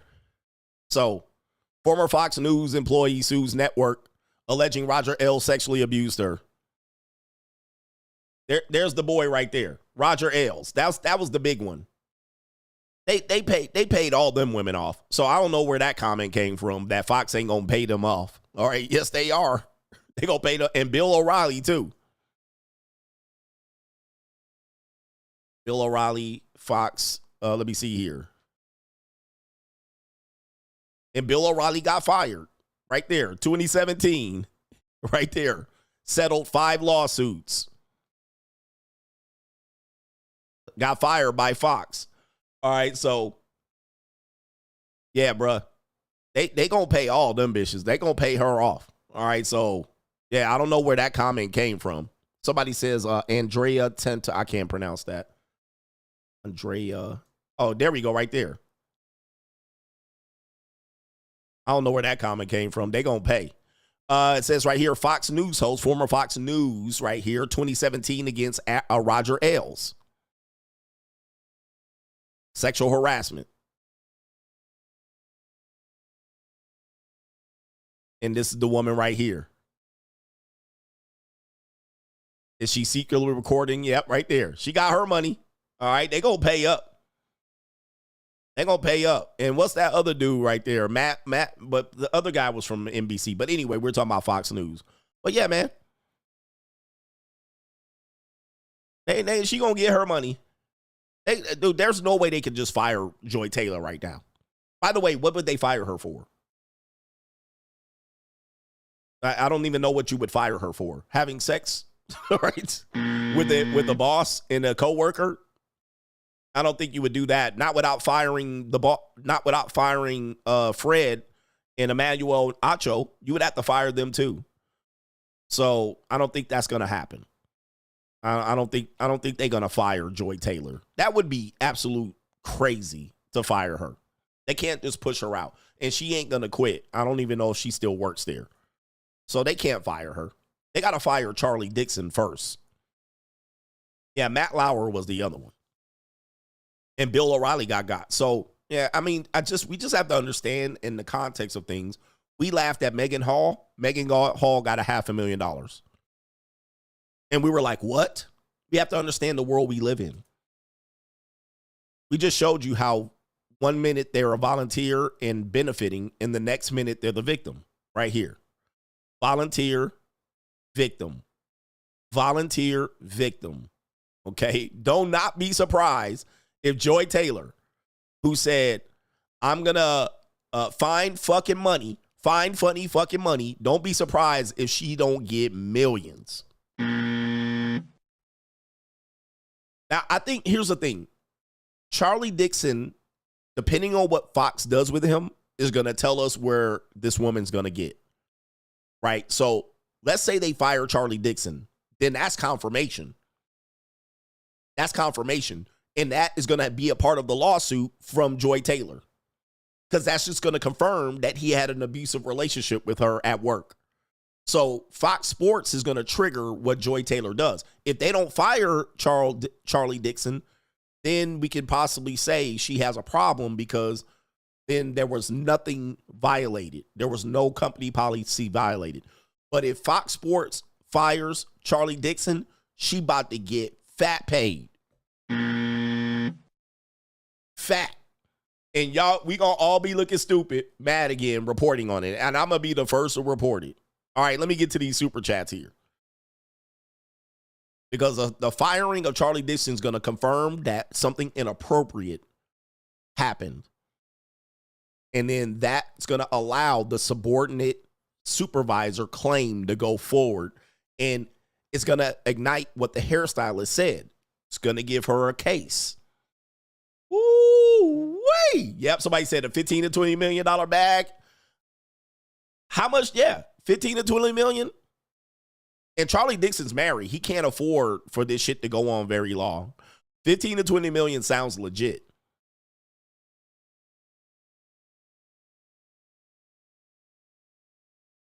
Okay, so they don't renew contracts. Shout out to Henry. I'm thinking she gonna get paid from this. And anybody disagree? Let me go ahead and do a poll, and then I'll do the super chats. Let me see here. Listen, for you to disagree, you would have to say Joy Taylor is going to either get fired or walk away with no money. I don't see that happening. All right, let me see here. Will Joy Taylor get a bag?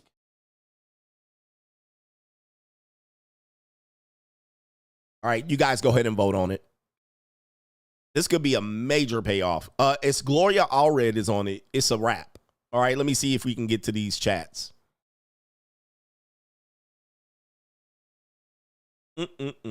Yeah. Oh, and somebody just brought this up.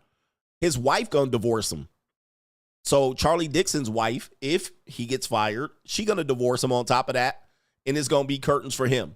And she's gonna sue Charlie Dixon too. Not only Fox, she's gonna sue Charlie Dixon, the hairstylist, Skip Bayless. She gonna sue Emmanuel Ocho. She gonna sue every goddamn body. And here's the thing with a lawsuit. Yeah, even the Diddy lawsuit, right? Here's the thing with a lawsuit. You don't have to be right. You don't have to be correct to get paid. All you have to do is have the right attorney and have that attorney pepper the hell out of all of these possible defendants, and they'll give up the ghost. All right, what's the number? Because look, Megan Hall lawsuit was settled. All right, they didn't even go to trial. They settled that shit. All right, so what do we need to do? What's the number? So it doesn't mean she was right. People are always going to say, well, she's not right. And blah, blah. No, it doesn't matter if you're right. The lawsuit means that there's a suit filed and y'all going to go to court and trial. And guess what happens? All that information, emails, phone numbers, cell phone data, all right, dates. Remember Cassie came up with all them dates? I guarantee you Joy Taylor got dates and times of hotels and shit everywhere she been penetrated. She got dates and times. She got names. She got people who knew. She got supervisors of Charlie Dixon that knew. Oh, shit, she gonna have a field day with these motherfuckers. She gonna have a field day. Oh, this person knew, and this CEO knew, and this supervisor knew, and he knew.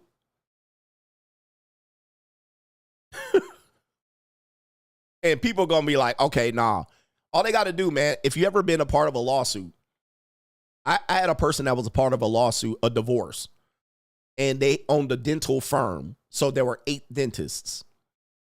The ex-wife wanted to find out the income of her husband, and she thought the dental group was hiding his income. So she subpoenaed every dentist in that law firm. And it was a wrap. It was a wrap. She won. Because they was like, okay, because once you start doing that, now those guys' emails are going to come up. Now those guys' financial records are going to come up. Now those guys' credit card statements are going to come up. Now their wife is going to find out. Oh, wait a minute. What you been doing? And then maybe one of those dentists has an affair. and them credit card statements come up. They're going to be like, man, look, just give her what she wants. Just give her what she wants. That's how fast. And so when people are trying about what's right and what's wrong, it don't have nothing to do with it. Eventually, people are just going to be like, man, we ain't got, okay, man, okay, what you want? 500 million, give it to her. 20 million, have it. And somebody says Fox has insurance for this, for sure. That's a fact. They'll just pay her off on the insurance on that. They'll give her that 20 million and be like, and what about the hairdresser? That's a good question. What about her lawsuit?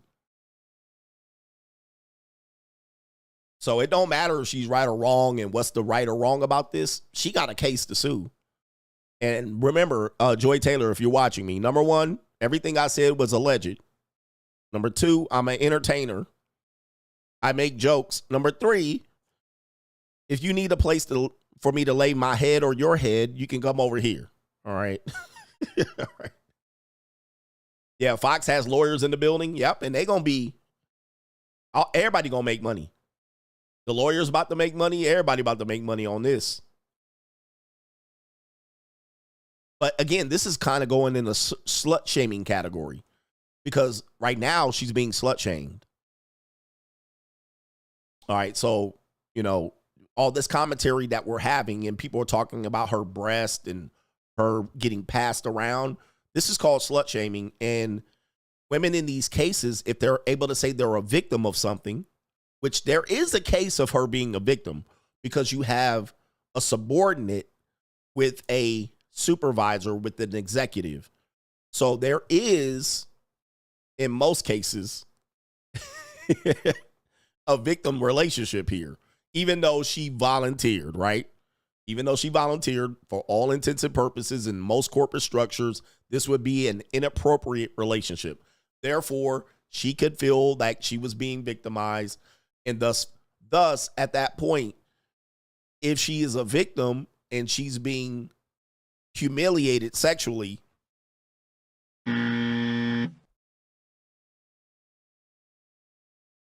this is the world we living in. It's the world we live in. It's an evil world, gentlemen. It's an evil world we live in. And I got to cover my ass. Hey, Joy, you can come through. I already told you, you can come through and kick it anytime you want. That's number one on GP. Number two, I'm an entertainer. I'm just telling jokes. Number three, everything I said was alleged. All right, so that's when I'm going to say that shit again. I'm just covering the story. Before these motherfucking, you know who wishes be watching my show trying to drag me in for $2.58. Hey, by the way. Let you get it through your thick skull that I'm broke.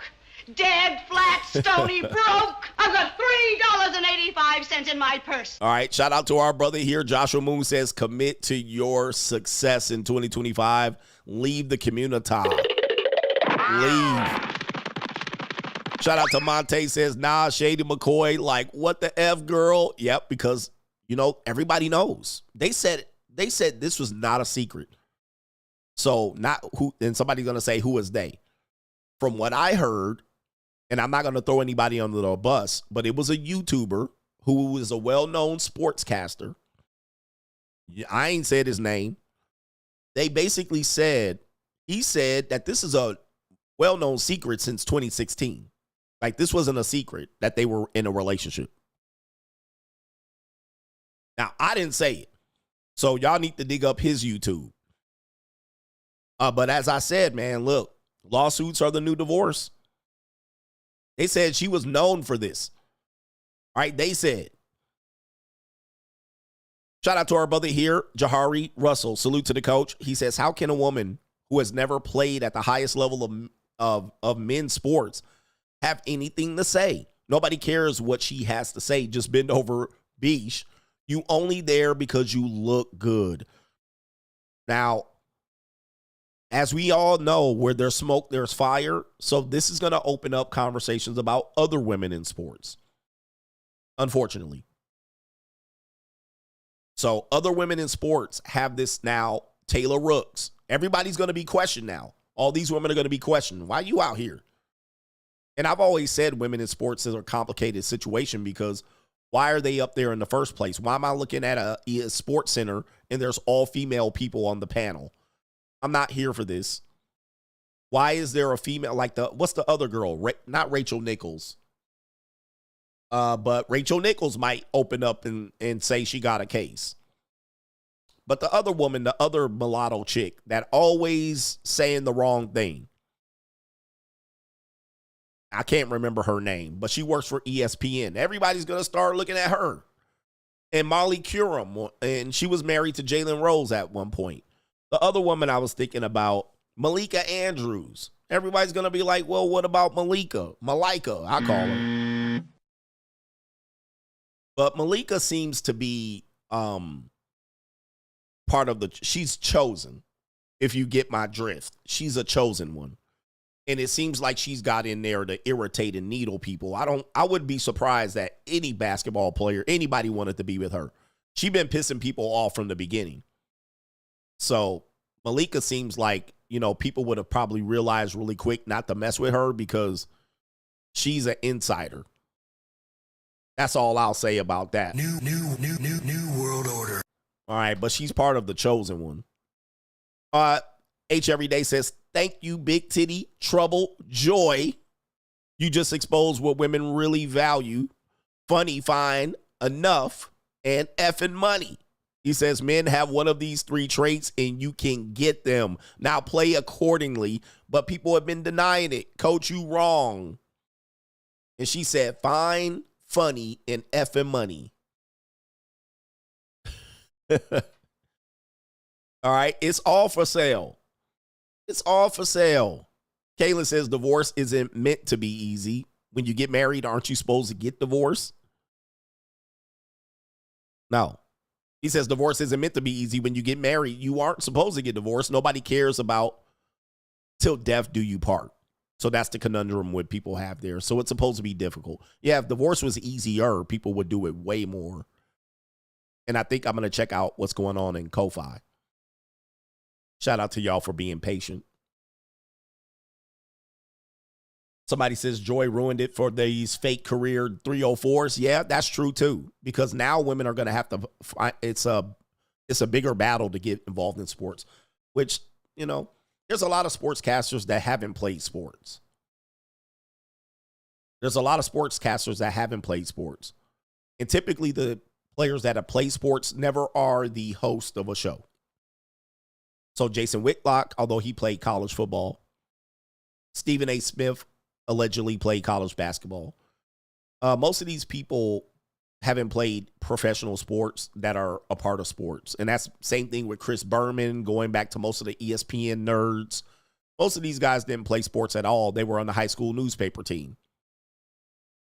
So you don't have to necessarily be a part of sports. Now, when it comes to women in sports, that's where the conversation gets a little bit weird as to why, in particularly this woman. Like, there's a couple of women like, why her? Why Joy Taylor? Why Sarah Spain? Why? There's a bunch of them. You could say, why them? And then you could trace it back to somewhere they were sexualized.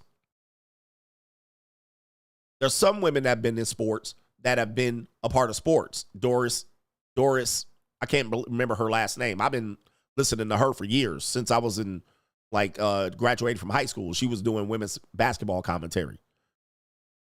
Okay, so these women have been a part of sports. The other girl, Maria Taylor, I believe, the tall black woman, played volleyball. So they were athletes already. Doris Burke. So I've been listening to Doris Burke since like the 90s, mid-90s. And then she started getting put on later on. So a lot of these people have been a part of sports and they're legitimate. Some of these women came out of nowhere and was a pretty face. The other person you mentioned, the tall blonde girl, Erin, whatever her name is, Erin Andrews. Like, she kind of got famous because of College World Series. I don't know if she was an athlete, but then a lot of girls started becoming a part of that, being a pretty face to try to get put on. So they sexualize themselves in a way to be put out on these shows, but they're really not like there for commentary about sports, but then you got to take them seriously. Very tough conversation. But Erin Andrews kind of was a famous blonde, you know, back when blonde and blue eyes was a thing. It's not so much of a thing anymore, but back then it was a big deal. Our country has changed quite a bit to where a lot of other people have gotten a chance to be put on, not just the same cookie cutter type woman. But she was doing College World Series and everybody was like, who is she? All right. And everybody wanted to know. Then she got famous. Yeah.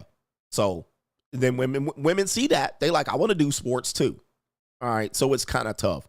We got a couple more, man. Shout out to our brother Cosmosis. No matter what happens, they want to be empowered victims. Their verbal gymnastics puts Simone Biles and Gabby Douglas to shame. Shout out to you, man. Empowered victims. Bill Free Media says bop most certainly is not a millennial term. He says also on the Anton show, it sounds like an audience Strag was getting ready to challenge the Strag on stage, but the editor cut the clip at that point.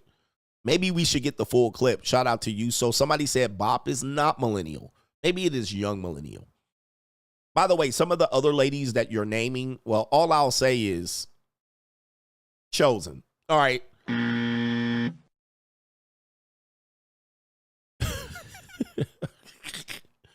Yeah, Christine Leahy, I believe, is another one of these. Kind of tall, attractive blonde. What does she know about sports? Okay, she had that classic challenging LeVar Ball. Fireblast says the drunk history lessons, life advice, and information that even you are a little too worried to diverge to us is exactly why I come back. Thank you. Appreciate that, man. I always try to challenge you and think there. All right, challenge your thinking. Embrace the Truth says clip that rant, coach. It will go viral. All right, people need to hear it, but it will go viral. But yeah, people will probably find it to be humiliating because there's a hope for the broken people. There's hope. There's still hope. They don't know what to do, but it is what it is. My man says, what is chosen? Well, man, as gentlemen, we have to read between the line. All right, are you trying to set me up? All right, don't try to set me up, sir. Read between the lines. People name certain women. You can literally read between the lines and connect the dots. It's not that hard to figure out, bro.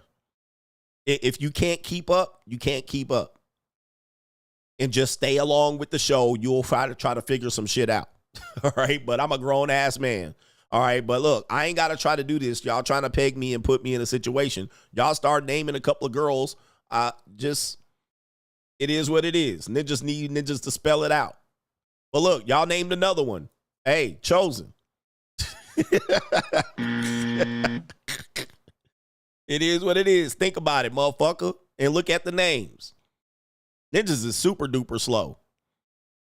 All right, so anyway, moving on. Ninjas need to get a tutor to watch my show. What did I tell y'all earlier? I think very deeply. I'm a little too much for you people. I'm a little bit too much for you. I'm way ahead of y'all. I'm only giving you 10% of what I know. Other than that, I make y'all pay for the rest. All right, but y'all ain't going to put me out here. All right, anyway. and let me give you a hint just for you slow ninjas. Bonnie Bernstein, Mina Kimes. What was the other name that y'all said? What was the other girl? Hold on for a second. Linda Cohen. Ninja, what the fuck? All right, Ninja. Susie Colbert. Come on, bruh. Hey, that's all I'm going to say. Catch up.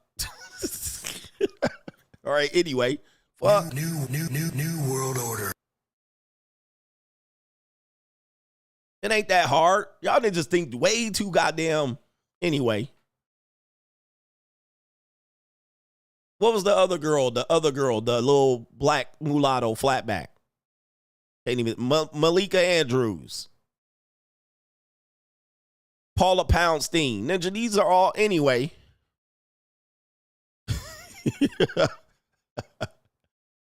Oh, man.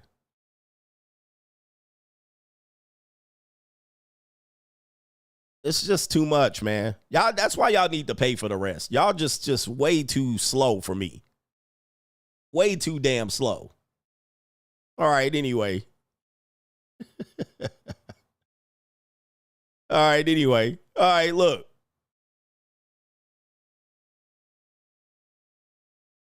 Let me get back to these chats. Bear with me. Jacob, speaking of, Jacob says, I had a child support reduction modification upcoming. And he says, I'm self-employed and my business had a tough year, so my income dropped a lot. I started working on a nonprofit, a profit loss statement for 2024. Will they just take my word for it on the financials I provide? Well, they may initially, but if they don't like what they see, they could ask you to produce other documents, which means bank statements and anything else that they see fit of asking for. So, I went into a hearing with the profit loss statement and the commissioner laughed. It was a female. She was like, haha, yeah, right. All right. I was like, bitch, how you know? But I didn't say nothing. And so they were like, well, we're going to do a demand for production, and then essentially kicked it back to me. Give this, give that, give this, give that. All right. So they're not going to subpoena anything. They're just going to ask you to produce more documentation to back up your claim. And if you were very smart as a self-employed people, you have a bank account that can line up with everything you're talking about because you knew you were going to get a modification. All right. And then they asked for 2 different demand for productions. I gave them what was sufficient and they had to go with it. So they had to settle. So that's how that worked. So initially they laughed at it, and then I gave them a demand for production. They wanted another one. I gave them another one, and I gave them something that lined up. And then they asked for another one until being forced to settle.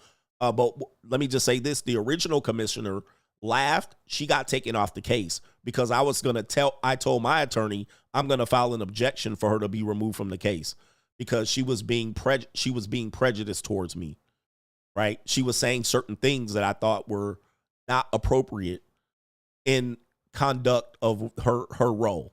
So by the time the next hearing showed up, after I told my attorney and threatened that I'm going to do that with her, it was another person in the seat. And that person, we had a hearing, he let another demand for production go. Then in the next hearing, they still weren't satisfied. And the guy was like, hey, look, just settle this. And we settled. So it ended up not coming into what I said anyway. They just settled on a number. But my point is, it ain't going to be easy. Don't think you're just going to float a piece of paper over there and they're going to fold over. So be ready. She didn't call me a ninja. She basically was just saying, I'll see about that. And she was just basically being snarky and smart. And basically saying he's not telling the truth and he's not, like that old 1970s child support shit.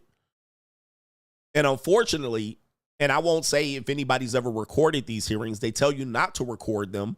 However, there might have been the implication that the meeting was recorded and I had the evidence or someone had the evidence. So by the time the next hearing showed up, she wasn't there. Yeah, she was being hella condescending. And somebody suggested that the meeting had been recorded. All right. I don't know who suggested it and that I had access to this said recording. All right. So I told my attorney that I was going to bring that up. And then when the next motherfucking hearing came, she was not in that chair. So she was being hella condescending towards me and disrespectful. I was like, bitch, you don't know me. Like type of shit. And she had no business being like that. She had no business being that. She didn't know me from anybody else. All right. So anyway, that was completely unprofessional behavior by her. And I was told that there was a recording that I could get access to. Told my attorney that and guaranteed the next damn hearing she was not there. I was like, good. And the next guy was cool. The next guy was hella cool. All right. He was cool about it. He was like, why don't y'all just settle this? Like he was impatient with her side. He was impatient with her side. He was like, why are y'all going through this? Because he looked at the case. He was like, we talking about 10 months of child support. Like, what is going on? He was like, y'all can settle. So anyway, we came to the next hearing and they were ready to be like, he's not telling the truth. He's not giving us all the paperwork. And then my attorney called me outside the Zoom because I was sitting there waiting for them to let me in the Zoom. And then my attorney called me and it was the same phone as my Zoom. I was like, damn, what is going on? So I clicked over and she was like, hey, they want to settle. She was like, are you on the Zoom? I was like, yeah, I'm waiting to get in. You calling me. She was like, hey, they want to settle. And I was like, she was like, do you want to settle at this number? I was like, yep. And she's like, that'll end the demand for production. So I was like, yep, that's over. But that took like a year and a half of them bullshitting, trying to dig and dig and dig and get me to turn over shit and threaten me. And these people are goofy, man. Anyway, these baby mama terrorists goofy as fuck. But anyway, shout out to you on that one. Good luck. And shout out to our brother Anesthesia Boss says, hey, yo, Jason Whitlock does excellent reactions to this scandal with Joy Taylor. She's still getting a bag, but his commentary was excellent. Anton played clips this morning on the Millionaire Show. All right, shout out to you. Yeah, I was going to play his clips too, but I didn't need the clips. Shout out to Jason Whitlock. The Civilized Savage says Mr. Dixon paid off Joy. Really? Mr. Dixon paid off Joy's ex-husband because Mr. Watson, a former NBA guard and coach, found out about the affair and threatened to go public. It's in the lawsuit.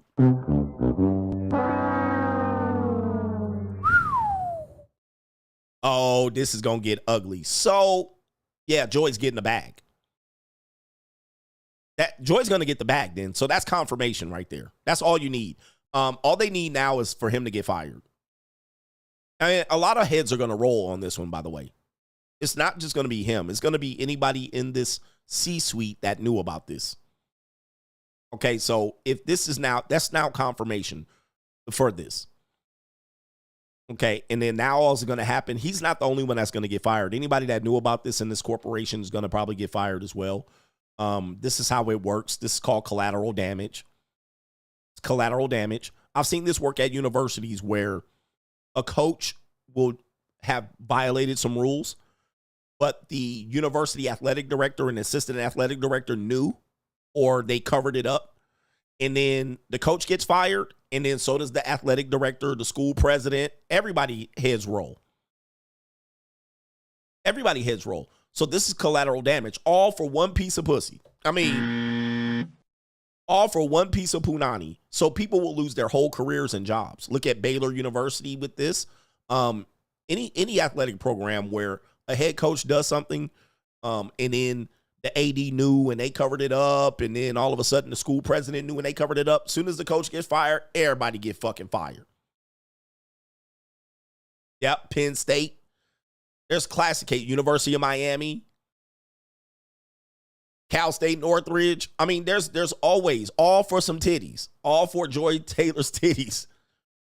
It is amazing and mind-boggling the amount of people that don't really want to accept how much power a piece of punani is, how much it has. Y'all want to act like they don't, women ain't shit and they don't deserve nothing and they don't have no power.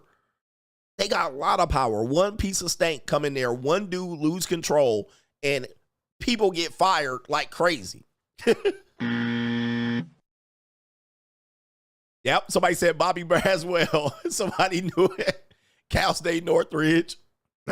Shout out to Bobby Braswell. Why Cal State Northridge getting strays? All right. But that's how it works. That's how the industry works. One woman comes in with a plan, and one dude hit them skins and heads roll, collateral damage. Michigan State football. It happens. It's just what we have to accept as men. Men will always think, because we're physically stronger than them and so-called more emotionally intelligent and more stoic, that we cannot be affected by this.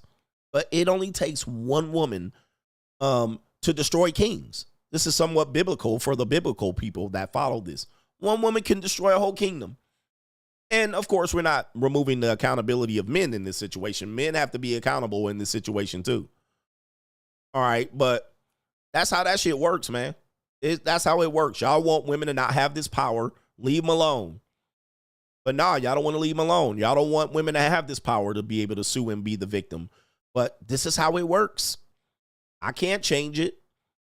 Y'all want to change it and be like, they shouldn't be able to do it. It's the way it works. Yep, Rick Pitino at Louisville. Dude, one person does something with one woman, and then kaboom. Everybody gets the walking papers. Everybody gets the walking papers. Everybody gets their career ruined, and people get divorced and lose their family. One piece of ass. And at the same time, she was willing. Sometimes she's not. In the case of Michigan State, Larry Nassar. It's what it is. You either play by the rules or not, but we can't change the rules because you guys don't want women to have this power. All right, the power is where the men is on the men's side to be able to say, well, we can't cross this line, and y'all want to change the rule. Women shouldn't work with men. Hey, y'all trying to dig back way too much history to change the fact that we're not going back to segregation between men and women. I offered that up. It's too late. We're not going back where, Boston Celtics coach. We're not going back where men work over here and women work over here. It ain't going to happen. You guys allowed this progressive thing to happen. We're here now. This is the rules. This is how it works. You can ignore women at work if you want. You can avoid mentoring them, being alone.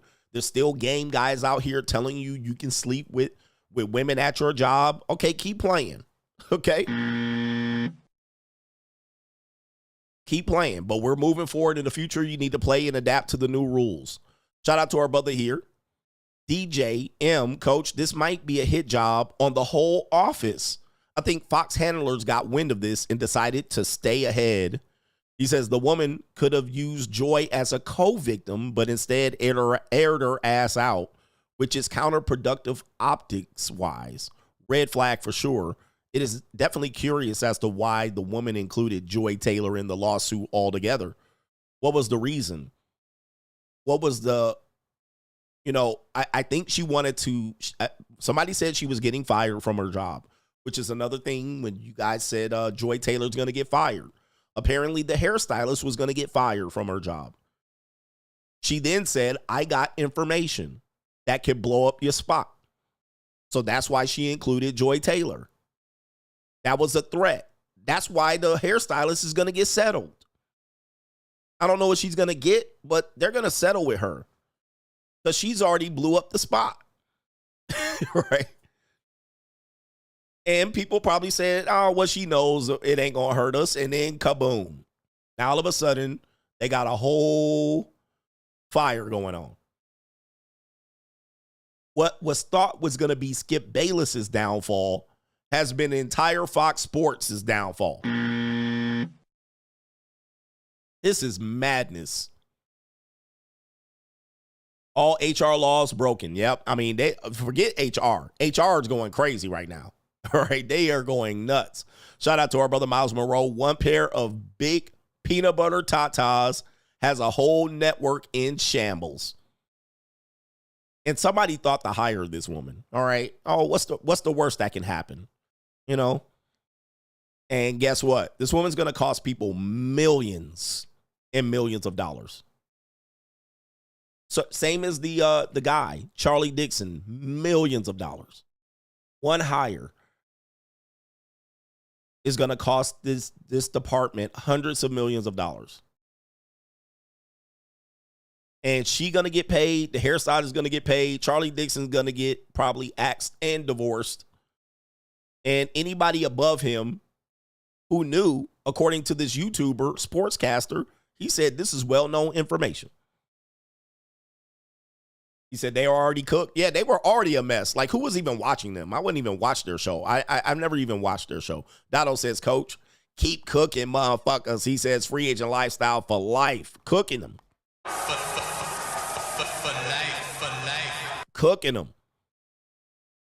Did I tell you about the story of an HR guy that got fired well, he wasn't an HR guy. He was a C-suite exec that got fired because he was sexually harassing a subordinate a female worker, during an HR sexual harassment seminar. I'm telling you, men are goofy. And guess how it happened? This is inside information, but of course, I'm not going to tell you the details. But briefly here, a guy at a company was an executive. There was a woman that came in. She was a new hire. They were flirting during a sexual harassment seminar by HR. There's text messages. They had subpoenaed the phones, so they said it started there. All right, that he was messaging her. They ended up having an affair. The woman was outed by her boyfriend. So the woman's boyfriend found out about the affair. This is how shit unravels. The woman didn't go tell. It was the woman's boyfriend that found out. So what they set up to do was sue the company for $10 million. So the boyfriend could get a bag off of this. So instead of him breaking up with her, he said, hey, I'm going to go tell your job that this executive is sexually harassing you. So she says, okay, yeah, we'll go ahead and do it. They sue the company for $10 million. She wins. The guy gets fired, the C-suite exec fired, and I don't know what happened to the couple, but brothers. So when people say that Joy Taylor ain't going to get a bag, I've seen this happen in real life. I've seen this happen. Woman got $10 million from this company. And she purely, literally was a volunteer in the affair. The only thing that busted it up was her boyfriend found out about it. All right, and he went in and got the bag out of it. I don't know if he got any of her money. She might have broke up with him after she got paid. I don't know. But that's how the system works. Rob the villain, what dudes don't understand is that women seek out men with power, especially in the office. Once you sleep with a subordinate, she immediately has control over your position, or you're done when things go left. Facts. I had to admit to this and know this when I was coaching and head coaching and all this stuff in college. You know, it might seem like it's an innocent thing, subordinate, and you're close in age, or it seems easy or free. But the woman has the power when she's the subordinate. She has the power. And according to the lawsuit, that's what Joy Taylor said. I have power over him. This is a fact.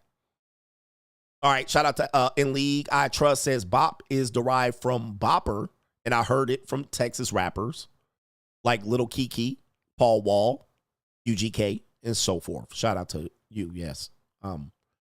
For the slang. A lot of slang definitely comes from rap. So, yeah, man, we're living in a world where dudes are trying to deny women their power. We're trying to really subvert the system of women using leverage over us in relationship to law and marriage and child support. But what men don't know is that the real leverage starts when we enter her body. Okay? We enter her body. Guys are trying to make it so women lose.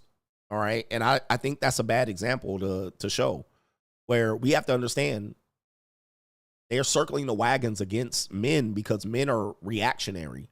Women are proactive, meaning that everything they do, they think about before they do it. This was put out in the lawsuit where they said the woman knew she had power over him when they were sleeping together. Well, we go, well, that shouldn't be, and we should do this and we should do that. Well, the law's already set up for her to capitalize on that shit.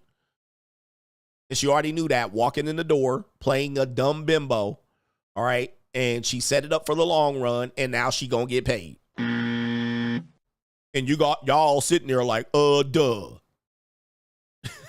right, it's too late. They already know the plan. Women already know. The divorce is planned before the marriage. They already know what they can do so that when they do something, you think they just, oh, they're sleeping with me because they like me, or they're sleeping with me because I got game and manipulation. No, they're not. They know exactly what they're doing. Now, whether they're a victim later is a different story. But they can always pivot the victim. It's been this way since forever. And they got the system run this shit on y'all right now. H every day goes to show you white men at the top think and do the same thing as men in the warehouse. Status and money gives the average or below average man a false sense of security and superiority. Most men think they're going to win in the long run. You keep fucking on a woman at your job, just wait. Don't get a promotion. Don't get a promotion. She going to be on your neck. Shout out to CGA. I said lawsuits for the new divorce. When did I say that? 2 years ago? Because marriage is less likely. Okay. Because women can't get children from you. They now will settle for setting your ass up for a lawsuit. They ain't not getting the wedding ring. They not getting the children. Lawsuit is all they got. So you thought y'all had the edge. We just gonna stay monk and not have babies with these women, and we just gonna not marry them, and we good. Women are the biggest survivals, man. They're the biggest survivalists of all time, above cockroaches. You know why? They haven't had to put much skin in the game other than childbirth, which is a significant skin. But they haven't had to fight the saber-toothed tiger for 10, 30, 80,000 years. Okay? They haven't had to bust a grape in the fruit fight, start a war, slap a bitch, slap a nigga. They haven't had to do nothing. Slap a whole tribe.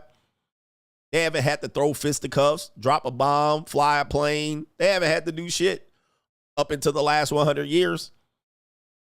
And they still here. Why? Pussy. As long as they got that between their legs, they gonna survive. As long as they got that right there, that piece of sweet potato pie. As long as they got that cootie cat. Did you eat that cat? They ain't got to do nothing. They ain't got to get married, have kids, nothing. They got that cootie cat right there. They got that piece of prime rib punani right there. They good to go. They gonna out-survive you goofy ass niggas all day long. And they got the mind, the cunning. They got the forethought. They got the thoughting and plotting.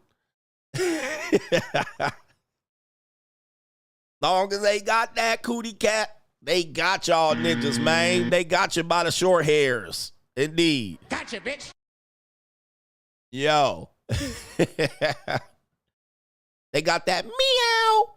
They gonna run circles around men for a long time. So the best is the advice I got you is free agent lifestyle for life. Do me a favor, hit the like button. We gonna get out of here. I'm gonna rest my voice. All right, we got one super chat. Then we'll go. Shout out to H Everyday Coach. You can now do shows where what you said in the past is the main topic because shit ain't changed. Facts. I thought about that yesterday. I was like, I need to just go back to square one at this point. All right, because ain't Nathan gonna change at this point. And been around the world, Coach. Please don't quit putting out content. Enjoying that Joy Lady. Everything that Joy Lady said about how women pick the guys they want to smash, you've been saying for years. Her and many other just confirmed it. Free agent lifestyle for life. Women can now put the game out and still win. And still win. Yo, I got to save my voice. Shout out to the Coach Gang. Hit the like button. We out of here. Peace.